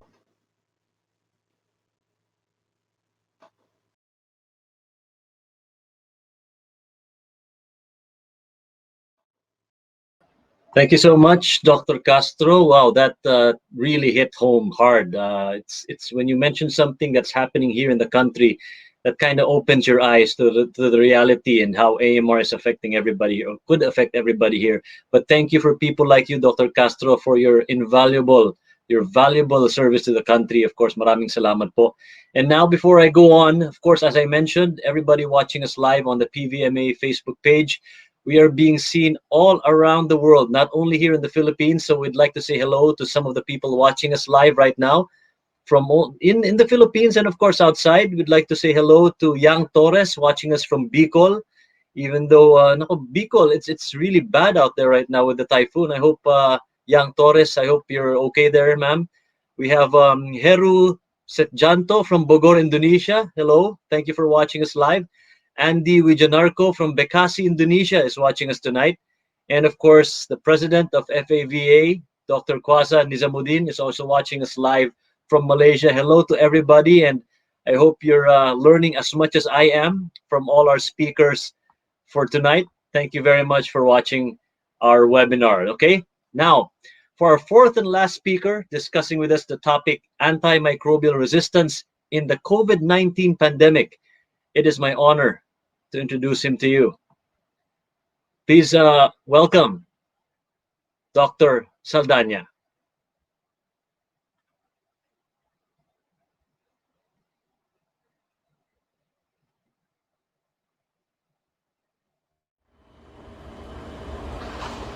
Good evening, everyone. So, allow me to present on behalf of the Department of Health, Food and Drug Administration. So, I am Dr. Chester Joshua Saldana. Allow me to present a little something about antimicrobial resistance to COVID-19 pandemic. So, with this, let's tackle AMR. So for the outline of my presentation, I'll be discussing about antimicrobials briefly, about SARS-CoV-2, co-infection, and interim guidelines for management of COVID-19. For antimicrobials, these are medicines used to prevent and treat infection in human, animals, and plants. So, antimicrobials, this includes antibiotics, this includes antivirals, antifungals, and antiparasitics. Now, antimicrobial resistance occur when bacteria, virus, fungi, and parasites change over time and no longer respond to medicines, making infections harder to treat and increasing the risk of disease spread, severe illness, and death. So the emergence and spread of drug-resistant pathogens that have acquired new resistance mechanisms leading to antimicrobial resistance continues to threaten our ability to treat common infections. Especially alarming is the rapid global spread of multi and even pan-resistant bacteria known as the superbugs that cause infections that are not treatable with existing antimicrobial medicines such as antibiotics. Now, antimicrobials have enabled medical advancement over several decades. However, the continuous emergence of resistance to antimicrobials restricts our ability to treat disease and curbs effort to achieve universal health coverage and health-related sustainable development goal. So antimicrobial resistance is a neglected global crisis that requires urgent attention and action. So the WHO termed it as invisible pandemic. Antimicrobial resistance could result in 10 million deaths per year by 2050 if unchecked. Now, the SARS-CoV-2 infection has become a public health challenge for all over the world. So the SARS-CoV-2 caused pneumonia and was named coronavirus 2019, or now called as COVID-19, by the World Health Organization by February 2020. Now, the WHO declared the novel coronavirus outbreak a public health emergency of international concern. So COVID-19 spreads rapidly and becomes global pandemic. Now, by July 2020, so 217 countries and areas have been affected. There are more than 10 million cases have been confirmed globally, with over 500,000 deaths. Now, since its first detection, the infection rate and the mortality rate of the SARS-CoV-2 have far exceeded that of any common flu. Many drugs and vaccines specifically targeting the SARS-CoV-2 infection are under different clinical phases. So the co-infection of the SARS-CoV-2 with other microorganisms such as virus, bacteria, and fungi is a very important factor in COVID-19, and it can raise the difficulties of diagnosis, treatment, prognosis of COVID-19, and even increase the disease symptoms and mortality. So there is a strong relationship between virus, bacteria, and fungi, and SARS-CoV-2. Now, according to recent clinical studies, virus co-infection includes respiratory viruses such as entero or rhinovirus, the human metapneumovirus. We have the respiratory syncytial virus and other corona or the non-COVID-19 viruses. Now, the probability of respiratory virus co-infection varies from 10 to 68%. The co-infection mechanism, this includes the virus-induced airway damage, there is reduction in the mucociliary clearance, and damage to the immune system. Since many viruses can destroy the airway epithelium, this may cause an increase in viral co-infection. Viruses can also cause immune system disorders to promote the possibility of infection by other viruses.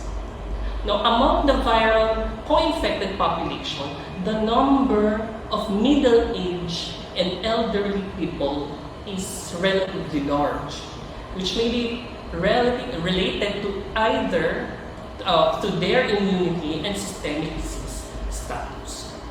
Now, studies found that the majority of the COVID-19 patients were around 30 to 60 years old, with overall median age of 47, while the median age for patients with co-infection was 51.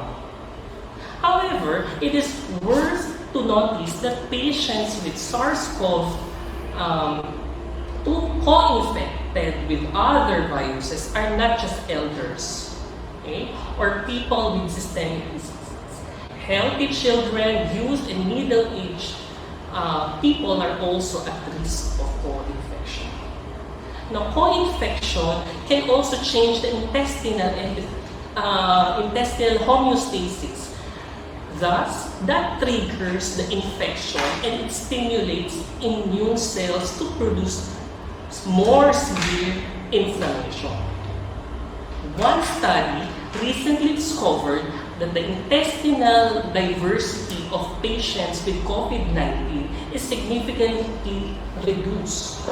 So the relative abundance of opportunistic pathogens such as the Streptococcus, you have the Rottia, you have the Villanella, and some actinomyces, they are significantly higher, while relative of beneficial symbionts abundant, such as the Bifidobacterium, you have the Collinsiella, so this is lower. Meanwhile, a descriptive study by Chen, author Chen in 2020, so showed that the co-infected fungi includes Aspergillus, you have the Candida, you have the Candida glabrata. Now, the SARS-CoV-2 infection can damage lymphocytes, especially the B, the T cells, and the natural killer cells, which lead to the immune system's impairment during period of the disease. So the decrease of lymphocytes host immune functions may be the main reasons for co-infection. So the mortality is more significant in severe cases compared to the non-severe group due to higher co-infection rate in severe patients. For more severely ill patients, they are more likely to receive treatment with invasive catheters. And this results in increased sensitivity to secondary infections with multi-drug resistant pathogens, such as the Acinetobacter okay, the E. coli, the Pseudomonas aeruginosa, and Enterococcus species, to name a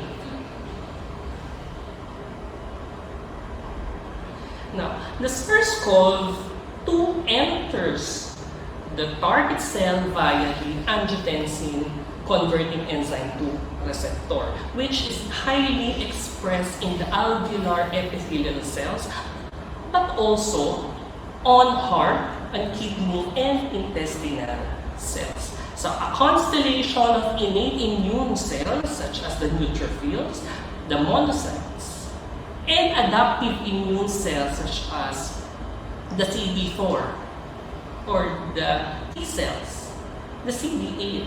These are involved in response to viral infection, and COVID-19 is no exception. Okay. So it has been reported that SARS-CoV-2 strongly activates the immune system, inducing abnormal cytokine production known as cytokine storm, especially in severe cases.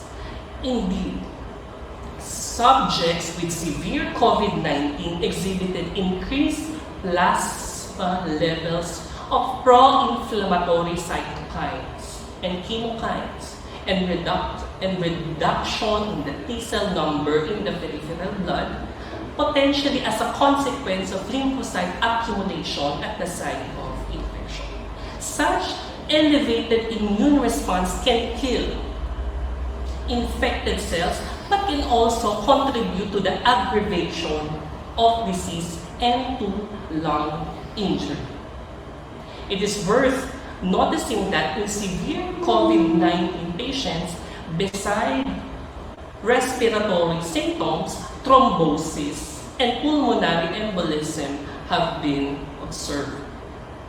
More in-depth studies are needed to identify the molecular players involved in SARS-CoV-2 pathogenesis, which might reveal key targets to reduce or to inhibit cytokine storms. Large number of studies have shown that during COVID-19 pandemic, antibiotic prescriptions were extensive and excessive during treatment.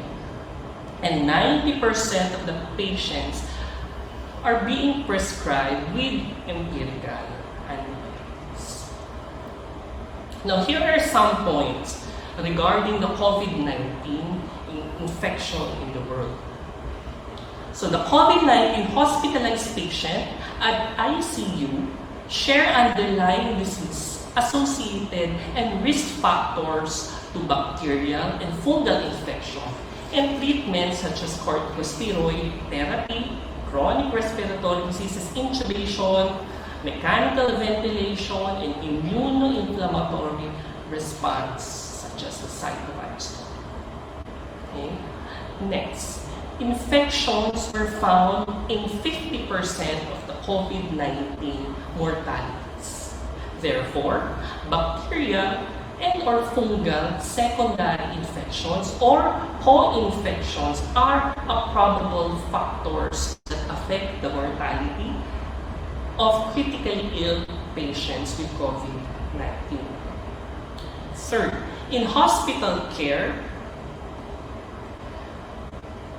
the rate of antibiotic usage is estimated to be 94 to 100%.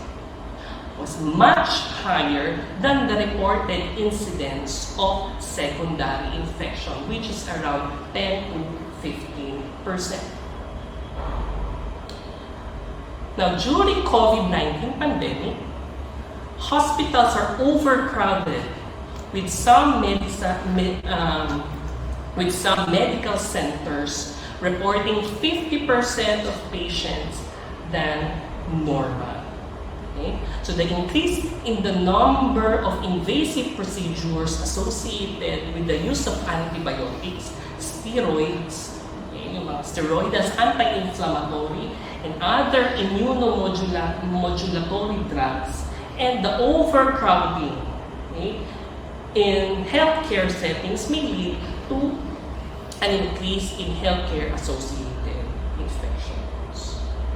Hospital admissions increase the risk of health care-related or associated infections and the transmission of multi-drug resistant organisms, which in turn lead to increase in antimicrobial use. Now, there are published data indicate that primary use of antimicrobials for patients admitted with COVID-19 is high. Like we said, it is around 94 to 100%.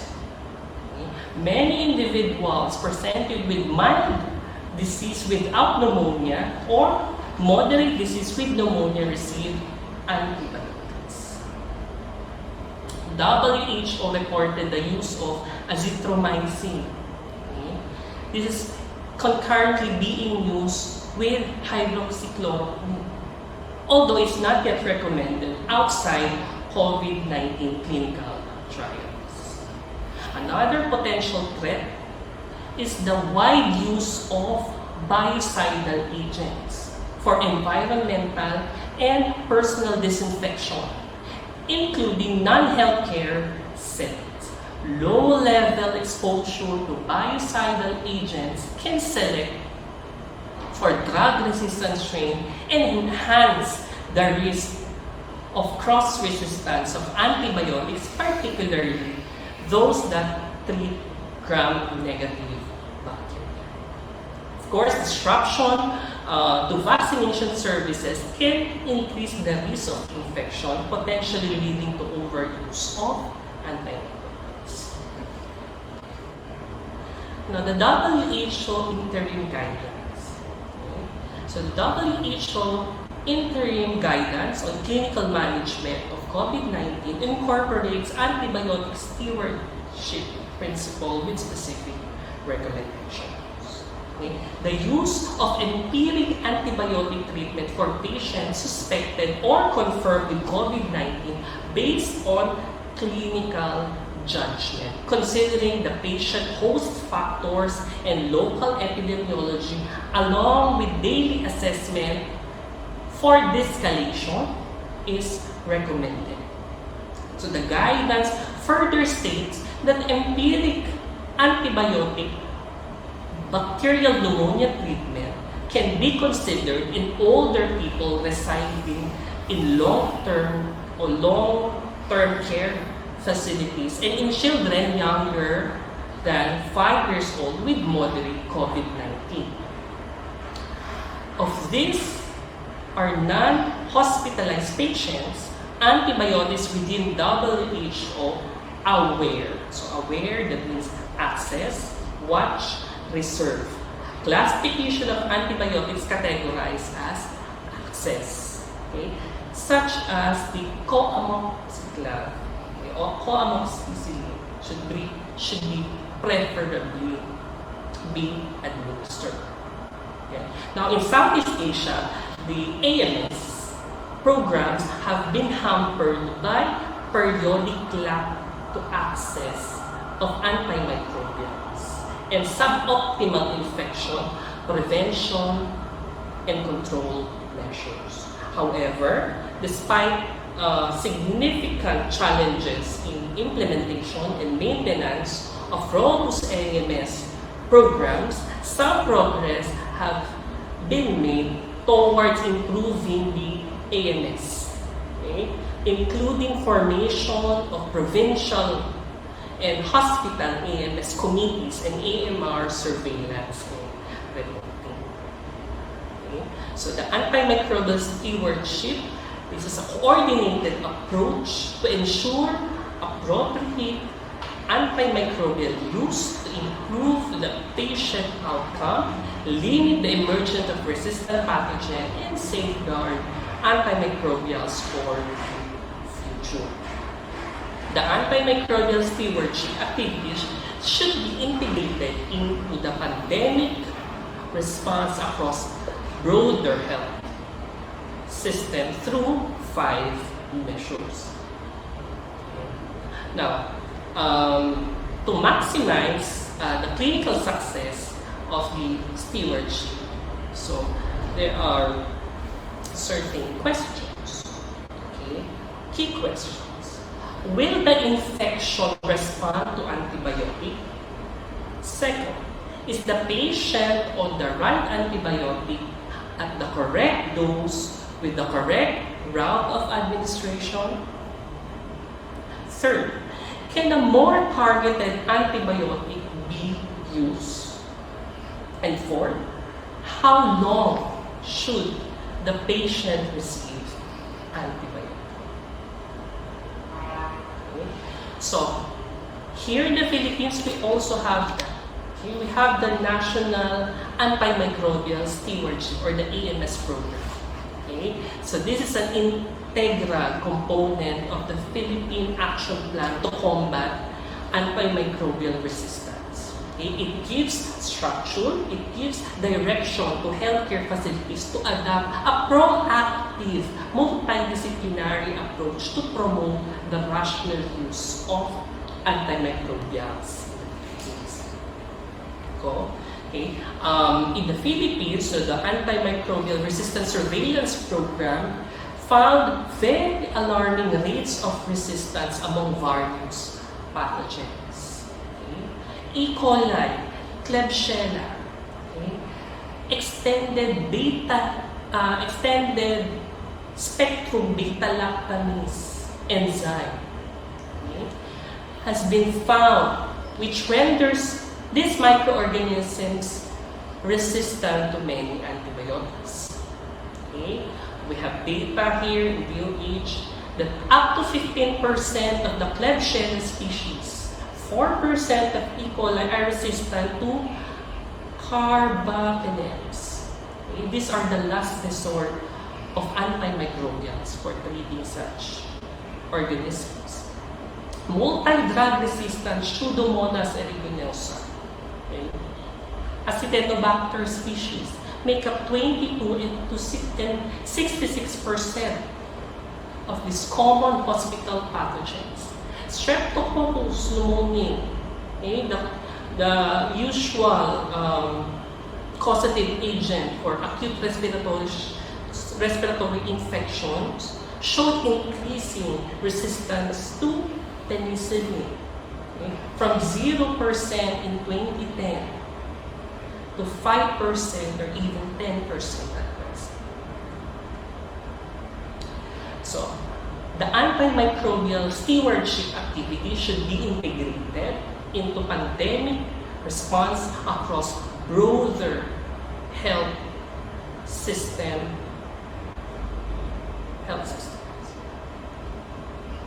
Now, the measures. So, what are these 5 measures?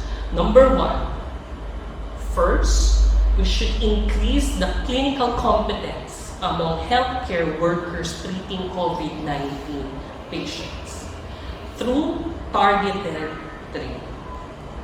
Key competencies include ability to identify signs and symptoms of severe COVID-19 and that of a superimposed bacterial or fungal diseases. Okay? Eliminate unnecessary antibiotic use, including daily de-escalation. Evaluate the need for medical device and others that increase the chances of healthcare-associated infection and antibiotic use. And implement strict infection prevention and control measures. Second, ensure the continuity of essential health service and regular supply of quality assured and affordable antimicrobials, including antiretroviral and tuberculosis drugs and vaccines. Third, reduce the turnaround time of COVID-19 testing by improving testing methods and expanding testing facilities, especially for presumed patients, to reduce the urge to initiate antibiotics. Fourth, we should exercise maximum caution in the use of biocides, okay, for environmental and personal disinfection, and prioritize biocidal agents without or with a low selection pressure for antibiotic resistance. So, the research agenda should address gaps in research to ensure that antimicrobial stewardship activities become an integral part of the pandemic response and beyond. Okay? Traditional AMS principles apply to the use of antibiotics for suspected and confirmed COVID-19 patients. Prior to initiation of antimicrobials, suitable specimen collection and utilization of available diagnostic to exclude other causes of pneumonia are crucial. If possible, antibiotics should be reserved for cases where it is not possible to differentiate between bacterial and viral causes of pneumonia.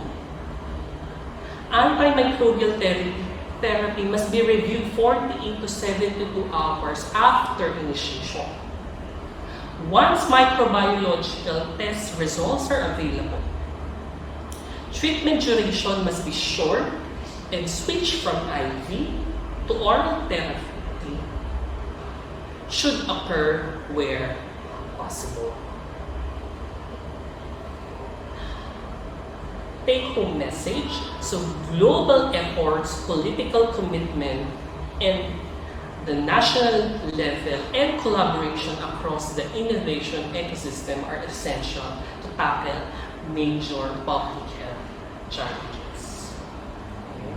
One lesson that COVID-19 has taught the world is that global efforts, political commitment at national level, and collaborations across the innovation ecosystem are essential to tackle major public health challenges.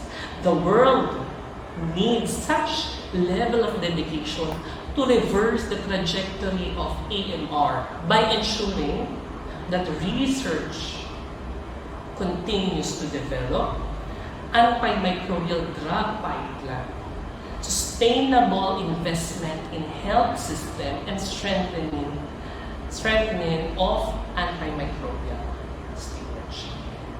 And these are incorporated in the Sustainable National Plan to Combat AMR by the various collaborative agencies such as the DA, the FAO, the OIE, the WHO, and the DOH. Okay?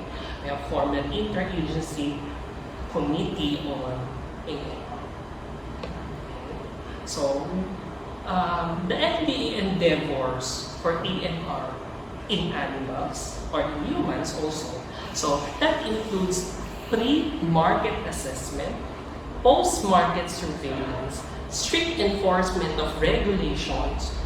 We have communication, coordination, and collaboration, and production of yung mga IEC, information, education, and communication. So, in the Philippine Action Plan to Combat AMR undergoes a One Health approach. Commit to develop and implement comprehensive and sustainable policies and programs to combat AMR with stakeholder engagement. Second is to strengthen the surveillance and laboratory capacity. Third, ensure uninterrupted access to essential medicines of assured quality.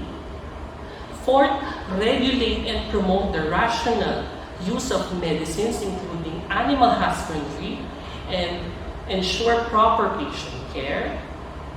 Fifth, enhance infection prevention and control across all settings. Sixth, foster innovation in research and development for new tools, and development of a communication plan to combat AMR.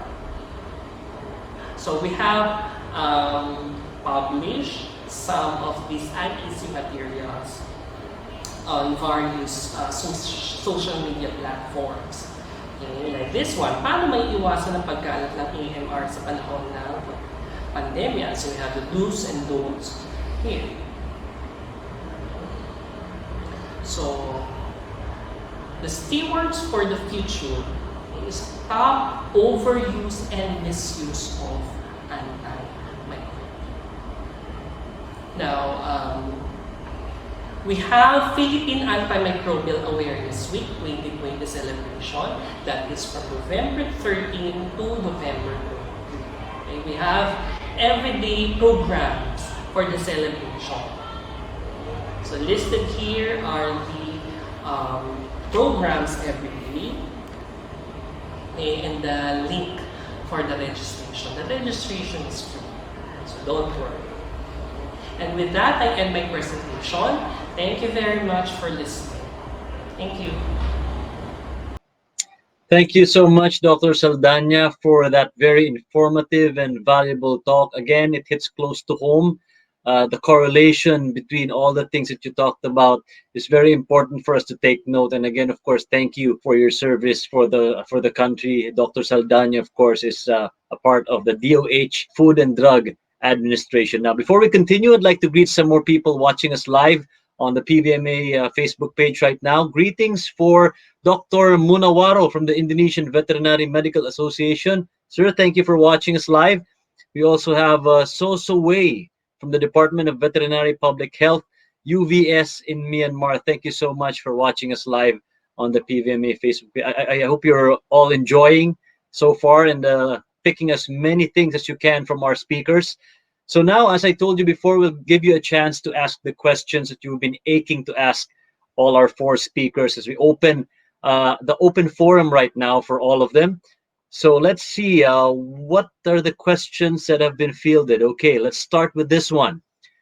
For Dr. Who's this? For Dr. Paderes of BAVI. Okay, the question is, we understand that it is now possible that broilers can really be raised without ATB, owing to their short growth period, but for long-lived birds, for example, layers and breeders, do we see the possibility that they can be raised with no ATB2? This question is for Dr. Erasmus Paderes of BAVI. Doc, what's your answer for this first question in our open forum? Good evening. It is also difficult and challenging for long-lived broilers to go into antibiotic-free production. For breeders, it is easier than layers, because breeder farms have a better biosecurity than layers, especially they are in all-out system, as compared to layer farms where mostly have in multiple ages. So it's possible, but nutritionists, veterinarians, and especially farm owners up to the level of their flockman must work together, must be aligned. They must be well trained and to comply with all the management standards, to observe welfare, and to coordinate properly. Thank you so much, Doc Mark, for your answer. I hope you were able to explain quickly what that first question is for our open forum. Thank you, Doc Mark. We have actually we have another question for you, Doc. In the event that broilers supposedly raised without ATB get sick, what happens to them? I assume that they are treated for animal welfare considerations, but what would be their disposition? Disease is generally multifactorial, but our veterinarians and epidemiologists are well trained to diagnose and treat affected flock if they are really affected by bacterial disease. And they will issue prescription to the farms, and we will treat it properly and will observe proper withdrawal period. These treated flocks will be sold to our live customers. Only NAE broilers goes to our retail stores, Chooks to Go and Uling Roasters, and all our unbranded products that are grown in bounty areas, bounty agro areas. Note that our experience year to date, September year to date, we only treated 0.29% of our NAE flux. So definitely we will treat it, and we will Thank you, also Doc Mark. observe, we will also address all the predisposing and aggravating factors. Okay, thank you for clarifying that, Doc Mark. Well said as usual, explained very well. Okay, we go to our third question for our open forum. This one is from Doc Rolly Encarnacion, and he's directing this question to Dr. Agnes Agunos. Dr. Agunos, what are the recommended options in the first week of life for chicks when Mycoplasma contaminants is suspected coming from hatcheries? This is one reason why many day-old chicks and day-old pullets farmers use microlides antimicrobials in the first 5 days. Hello, can you hear me okay? Clear, Doc, clear. Well, yes. Canadian perspective, Mycoplasma is a reportable disease, so any breeder flock that is testing positive needed to be eradicated. So that reduces the vertical transmission of Mycoplasma to the progenies. However, with young chicks, I don't know if you're really isolating the organism or what you are seeing is just the antigen, meaning that the progenies are just carrying the antibodies from parent to the offspring. So that has to be differentiated.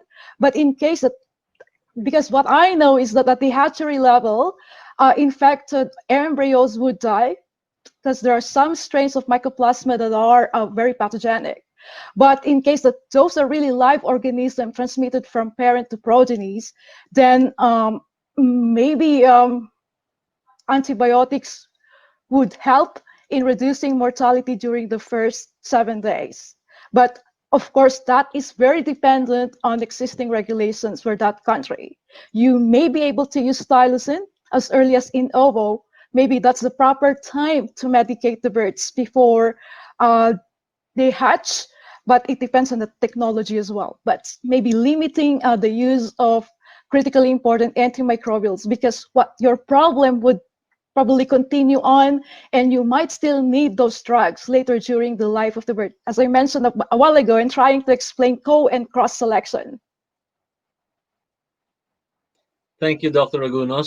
So situational, I guess it depends on where it happened and to what extent, what period of time that actually happened. So it's a tricky situation, I guess, for that issue. So we have one more question for you, Dr. Agunos. This time, what is your opinion on this case? Okay, this is situational now, Dr. Agunos. When a farm submits a pure respiratory case, and because of many factors, only E. coli was isolated, then the antibiogram used in the AST includes antibiotics like microlides, to which enterobsters are intrinsically resistant to. The results are then analyzed to decide on the best medication for that original respiratory condition. Thanks for that question. Yes, respiratory illness is really very challenging to medicate nowadays. In this case, if this is a broiler flux, it depends again on the age of the birds. And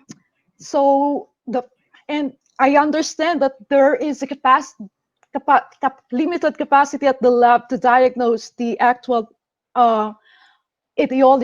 etiology of that lesion that was observed at postmortem. So E. coli is probably the most prevalent organism that could be isolated coming out of those tissues or organs submitted by the veterinarian.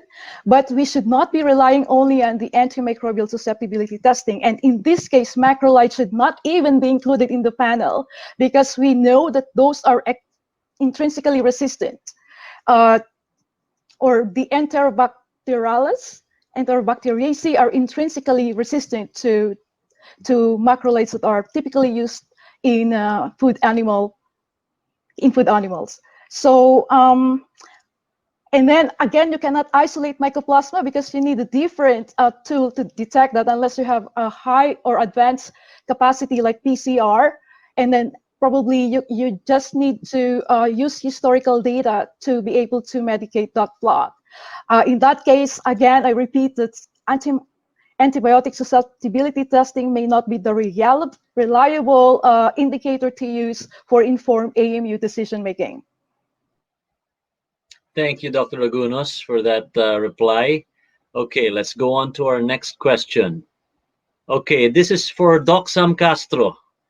And the question is, are we doing any monitoring on AMR on the field or farm level? And can you share some results?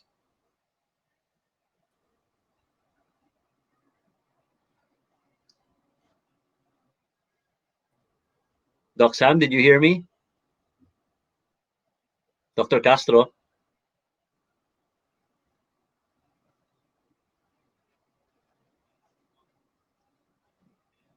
Okay, let me repeat my question, Yeah, Doc Castro, okay?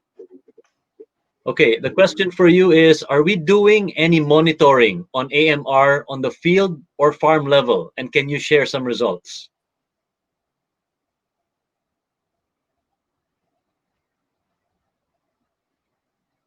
Okay, so I'll just confirm. We can hear you. Hello?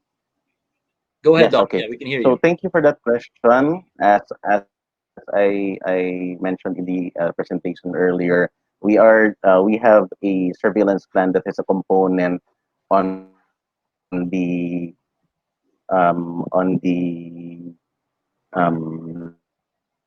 monitoring of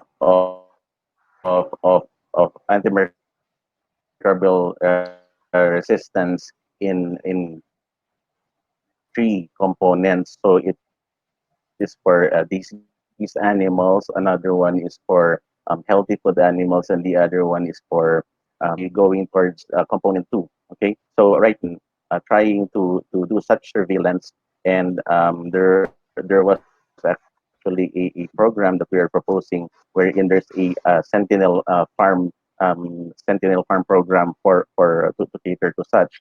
However, yeah, as I mentioned, the Philippines is one of the few countries that is trying to do this right now, and there are actually guidelines still being developed for doing such.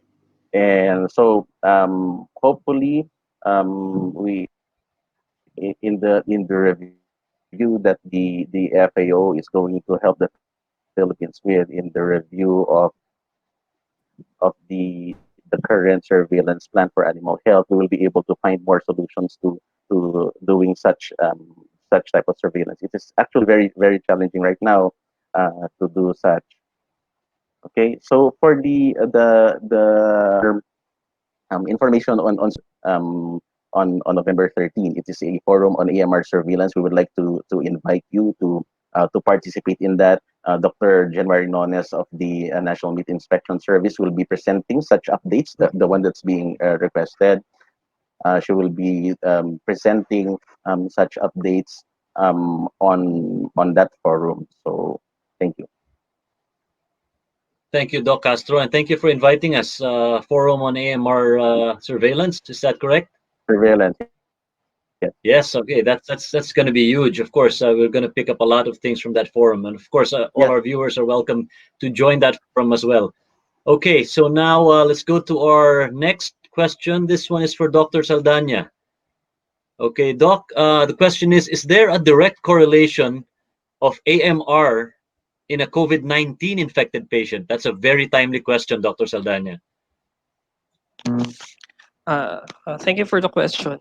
So far, there is no correlation or direct correlation regarding AMR and COVID-19 cases. Okay? What we have now is the AMR profile of the co-infected microorganisms involved during the infection.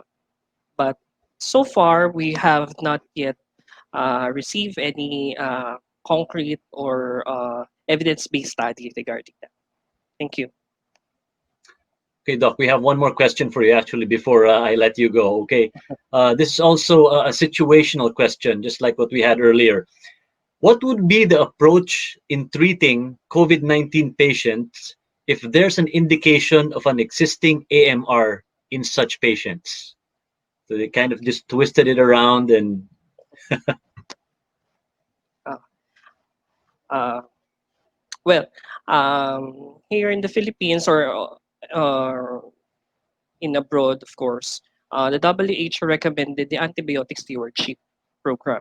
So this is a systematic approach to um, fuller evidence-based prescription of antibiotics. Now, usually, they start with the lowest um, antimicrobials to highest or critically important antimicrobials. So with the stewardship program, that would eliminate somehow the ineffective antibiotics and use the effective antibiotics based on susceptibility studies. Now, with regards to the treatment of COVID-19, WHO and the DOH recommended only recommended one. It is based on the WHO Solidarity Trial, the tocilizumab. Okay? Before the hydroxychloroquine, the lopinavir, so those are included in the list of medications or the drugs. However, they have been dropped from the list. The one that remained is the tocilizumab. Now, this tocilizumab, this is a interleukin-6 inhibitor. Okay? So the problem, the usual problem, especially for the old people, is the cytokine storm. Okay? So it is an immunosuppressive drug that inhibit the pathway of inflammation. So it prevents now the cytokine storm that usually result to mortality of COVID-19 patients. Thank you.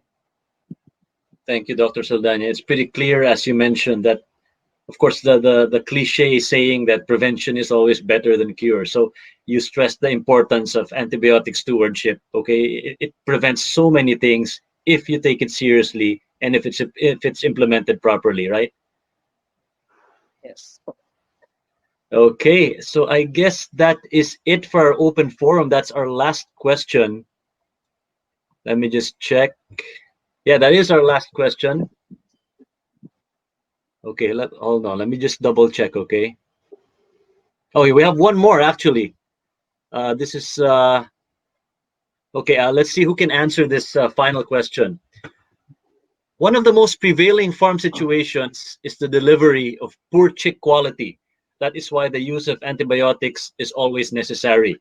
Hope there will be strict regulations on chick quality being bought by producers or delivered to contact growers. Who can comment on this? Can I take a stab on it? Sorry, Doc. You go ahead. Okay, I'll repeat it, okay? One of the most prevailing farm situations is the delivery of poor chick quality. That is why the use of antibiotics is always necessary. Hope there will be strict regulations on chick quality being bought by producers or delivered to contact growers. So this is directed to all our speakers, actually, whoever can comment on this. You go ahead, Doc. Doc Mark, maybe you can start. Si Doc Agonos ako muna. Yeah, let me answer that first.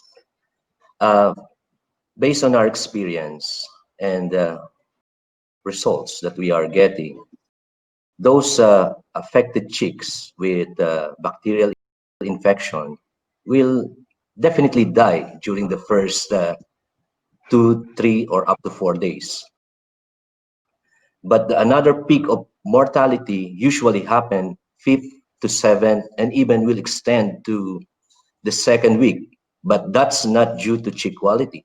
That's because of poor brooding management, poor sanitation situation. And that should be addressed by the farms and also the breeder, the hatcheries, up all the way down to the from the including the chick delivery vans. And there's no point in treating infected chicks. Dr. Agunos already mentioned that it's useless. The lesions are already deep-seated, so they will die. And in fact, if you will allow them to die by and aggressive culling, flock will definitely have better performance because the space will be better. They will have better, higher feeding space. Floor density will be better. But in terms of regulation, there's really no regulation. But for our company, we have standard allowance for first week mortality. And if there will be exception, our representative or veterinarians will visit the farm of customers. For our company, we have field veterinarians who are doing their rounds during the brooding, which is a very important stage in growing broilers.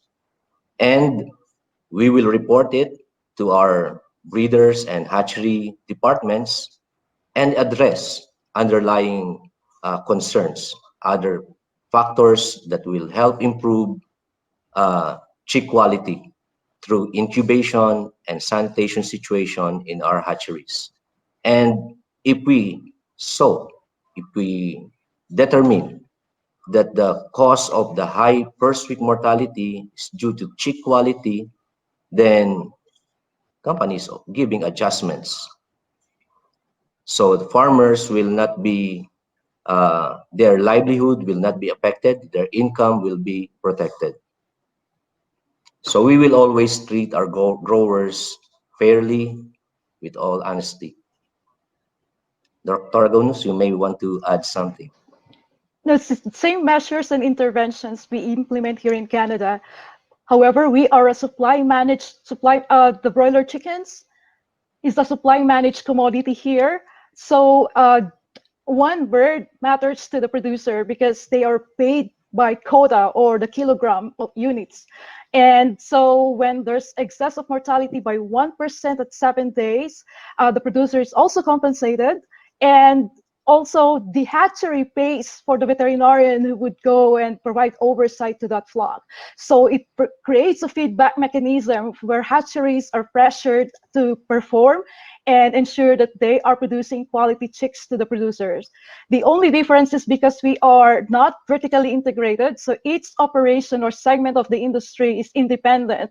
That's why they can pressure each segment of the industry so that no one is to be blamed. So maybe that is also an approach. You compensate financially and pay for the diagnostic services provided to that flock if they encounter a hatchery-related issue.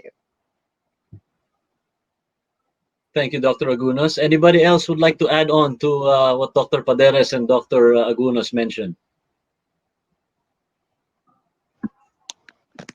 Well, the good doctors says it all. Okay. All right. I guess if no one wants to add on to that, Professor, go thank ahead. you so much. That question was actually from Rolando de la Torre. So it's clearly a part of mentioning about the whole economics of it all. And as Dr. Paderes mentioned, it begins from making sure that the environment, the growing conditions of the chicks are correct, are perfect, so to speak, just to avoid all of those, all of the diseases and the mortalities. And of course, Dr. Agunos, thank you for waking up early despite our time difference. And, you know, it's crazy being that far away, but we are honored to have you. Thank you for taking the time out to join us in this webinar. Thank you so much. I enjoyed this webinar too. And of course, to the board of the PVMA, thank you so much for supporting this webinar and for all that you do. Thank you so much. And it's been an awesome exchange between our speakers and viewers, but I'm afraid we have to end our open forum portion for this time. Again, our sincerest gratitude to our 4 speakers. Thank you so much for all the knowledge you imparted to everybody. Dr. Paderes, Dr. Agunos, Dr. Castro, Dr. Saldana, for imparting your time and expertise to all our viewers. We would also like to thank our broadcast partner, Bounty AgroVentures Incorporated, for their undying support to the veterinary profession. And of course, the Philippine Veterinary Medical Association for organizing a meaningful event like this. Thank you so much for all of you. And with that, this formally ends our show. My name is Mark Zambrano. I was your host, and this has been the World Antimicrobial Awareness Week webinar. Thank you everyone for watching us from all over the world, from the Philippines and outside of Asia. Thank you for being with us tonight. Good evening, stay safe, and let us continue to look after one another and stay positive. Good night, everybody.